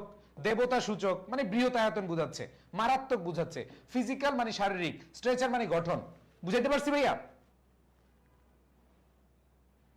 মানে one kind of six pack body, কি সিক্স প্যাক বডি। ঠিক আছে, ওকে। এরপর খেয়াল করে দেখো, Sultan took little care of his finished works. খেয়াল করে দেখো, এই যে সুলতান সাহেব টুক নিয়েছিলেন লিটল কেয়ার, সামান্য যত্ন। দেখো সুলতান টুক লিটল কেয়ার, যে সুলতান নিয়েছিলেন লিটল, লিটল মানে কি? খুব কম, কেয়ার মানে কি? যত্ন, অফ হিজ ফিনিশড ওয়ার্কস। তাহলে খেয়াল করে দেখো, তার যে সম্পূর্ণ কাজগুলো, ফিনিশড মানে কি? সম্পূর্ণ, ওয়ার্কস মানে কি? কাজ।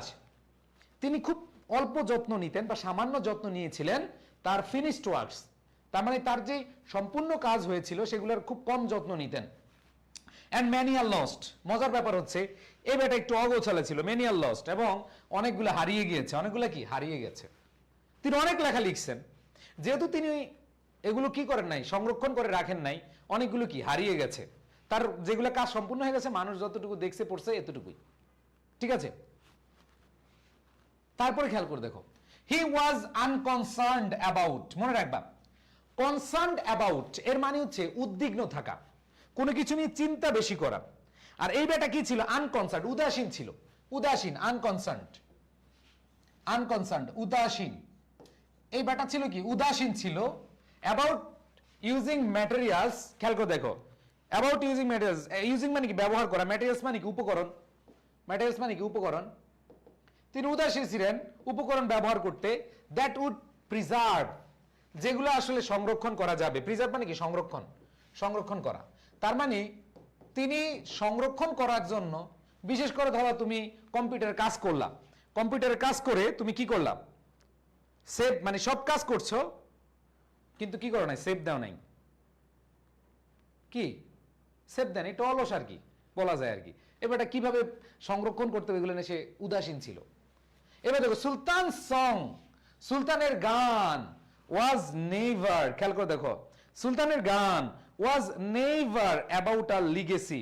খেয়াল করে দেখো, সুলতানের যে গান ওয়াজ নেভার কি ছিল? কখনোই ছিল না about a legacy of art work but of ideas. খেয়াল করে দেখো, খুব সুন্দর একটা কথা বলেছে যে এই যে সুলতান সাহেব, সুলতান সাহেবের যেই দর্শন, এখানে তোমরা ভাইবো না যে ভাইয়া সুলতানস সং তিনি কি গান লিখতেন? আরে না বেটা, চিত্রশিল্পী কিসের গান? তার এই সং দ্বারা বোঝাচ্ছে তার দর্শনকে। ঠিক আছে, হ্যাঁ খেয়াল করে দেখো কি বলেছে, সুলতান সং, এই যে সুলতানের দর্শনকে বুঝিয়েছে, এখানে গান বলতে বুঝিয়েছে দর্শনকে। তার যে দর্শন was neither about a legacy. Legacy অর্থ জানো? দেখি কে কে পারো। লিগেসি মানে উত্তরাধিকার। লিগেসি মানে কি? উত্তরাধিকার। তাহলে কি বলছে ভাইয়া, সুলতান সং, সুলতানের গান।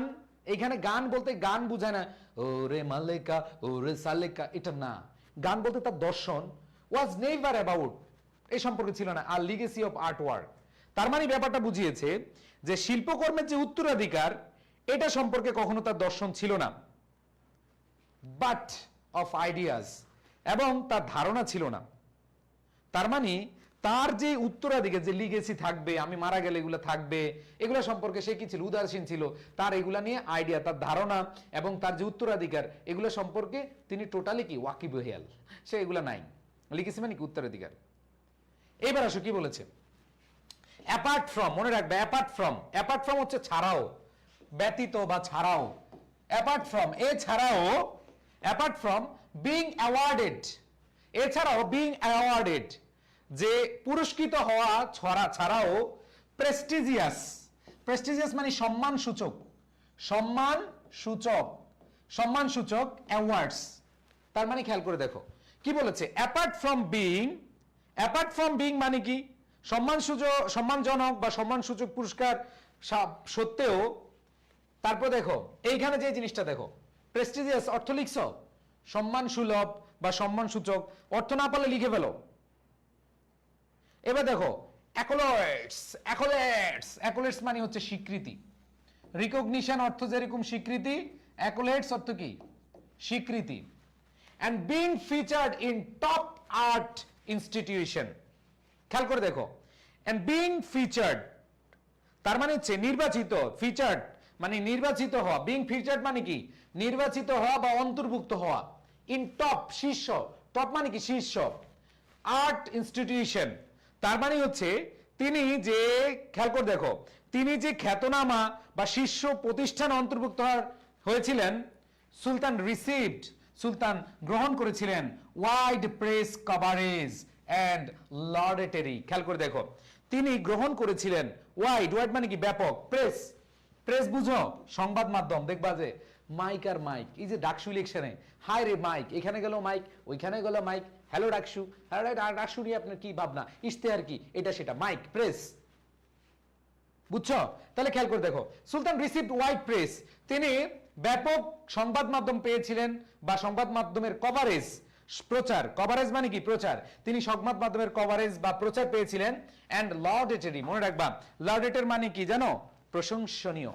কি বলেছে যে ওয়াইড প্রেস কভারেজ, তিনি ব্যাপক সংবাদ কি পেয়েছিলেন?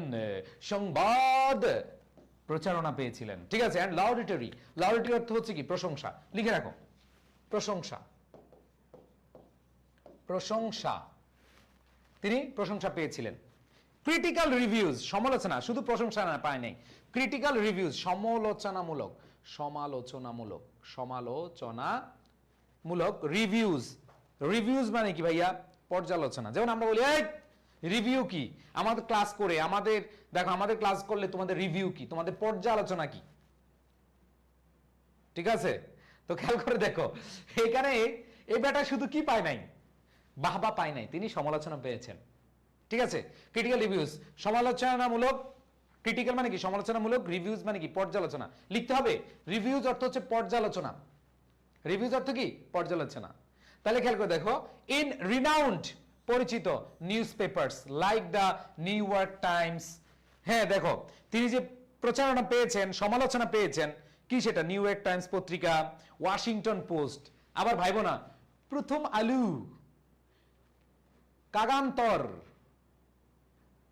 সকালের সন্ধ্যা, ঠিক আছে, অসময় সংবাদ, আনোয়ার টিভি, ঝামেলা টিভি। তো এরকম বিষয় থেকে তিনি পান নাই, তিনি পেয়েছেন নিউ ইয়র্ক টাইমস থেকে। ওরে বাবা, নিউ ইয়র্ক টাইমস, নিউ ইয়র্কের বিখ্যাত ঠিক আছে, বা অ্যাকোলেটস অর্থ কি লিখে দিলাম তো, অ্যাকোলেটস অর্থ কি স্বীকৃতি, এই যে স্বীকৃতি, ঠিক আছে। এরপর দেখো ওয়াশিংটন পোস্ট, দ্য টেলিগ্রাফ, ভাই এগুলা কিন্তু ওই যে আমাদের জামেলা টিভি, আনোয়ার টিভি না, এগুলা দেখো Telegraph, the Times, the Guardian, Le Monde. And এবার দেখবেছে হি বিকেম ইন্টারন্যাশনালি অ্যাক্লেমড, তারপরে দেখো তিনি বিকেম মানে হয়েছিলেন, তিনি হয়েছিলেন অ্যাক্লেমড, অ্যাক্লেমড মানে প্রশংসিত, অ্যাক্লেমড অর্থ লিখে নাও প্রশংসিত, তিনি হয়েছিলেন ইন্টারন্যাশনালি মানে আন্তর্জাতিকভাবে, এটা কি লিখতে হবে ইন্টারন্যাশনালি, আন্তর্জাতিকভাবে, এটা তো তোমরা জানোই তাই না। তো খেয়াল করে দেখো কি বলেছে যে ইন্টারন্যাশনালি তিনি আন্তর্জাতিকভাবে অ্যাক্লেমড প্রশংসিত, অ্যাক্লেমড অর্থ কি প্রশংসিত, প্রশংসিত, তিনি আন্তর্জাতিকভাবে প্রশংসিত হয়েছিলেন অ্যাজ এ গ্রেট পেইন্টার, একজন বড় বা বৃহৎ মহৎ পেইন্টার শিল্পী হিসেবে অফ ক্লাসিক ডাইমেনশন, মানে ধ্রুপদী, এটা ক্লাসিক ডাইমেনশন মানে ধ্রুপদী, ধ্রুপদী ডাইমেনশন, খেয়াল করে দেখুন ধ্রুপদী লিখে দিই নাহলে তো আবার ক্লাসিক ধ্রুপদী ডাইমেনশন, খেয়াল করে দেখো ডাইমেনশন মানে হচ্ছে কি বৈশিষ্ট্য বা গুণাবলী, যে তিনি খেয়াল করে দেখো তিনি কি হয়েছিলেন প্রশংসিত হয়েছিলেন আন্তর্জাতিকভাবে অ্যাজ এ গ্রেট পেইন্টার, একজন বড় মাপের চিত্রকর হিসেবে, চিত্রশিল্পী হিসেবে অফ ক্লাসিক ডাইমেনশন। তার মানে দেখো ধ্রুপদী গুণাবলী বৈশিষ্ট্য বিশিষ্ট বা ধ্রুপদী গুণাবলীর তিনি একজন মহৎ কি হিসেবে পেইন্টার হিসেবে বা চিত্রশিল্পী হিসেবে পরিচিতি লাভ করেছিলেন। সুলতান রিসিভড গ্রহণ করেছিলেন দ্য 21 পদক, স্বাধীনতা পদক, বাংলাদেশ চারুশিল্পী সংসদ পদক অ্যান্ড আদার প্রেস্টিজিয়াস অ্যাওয়ার্ড। অ্যাওয়ার্ডের অভাব নাই, ঠিক আছে, অ্যাওয়ার্ডের অভাব নাই। ক্লাসিক্যাল বুঝো না, ক্লাসিক্যাল প্রথম শ্রেণীর ফার্স্ট ক্লাস, ধ্রুপদী মানে হচ্ছে কি খুব মানে আয়োজন করার মতো, আমরা বলি না সর্বোত্তম বেস্ট। ওকে ওকে, সো এখানে দেখো স্বাধীনতা পুরস্কার, 21 পদক, বাংলাদেশ চারুশিল্পী সংসদ পদক অ্যান্ড আদার প্রেস্টিজিয়াস, এবং অন্যান্য সম্মানিত পুরস্কারগুলো, ঠিক আছে। ওকে।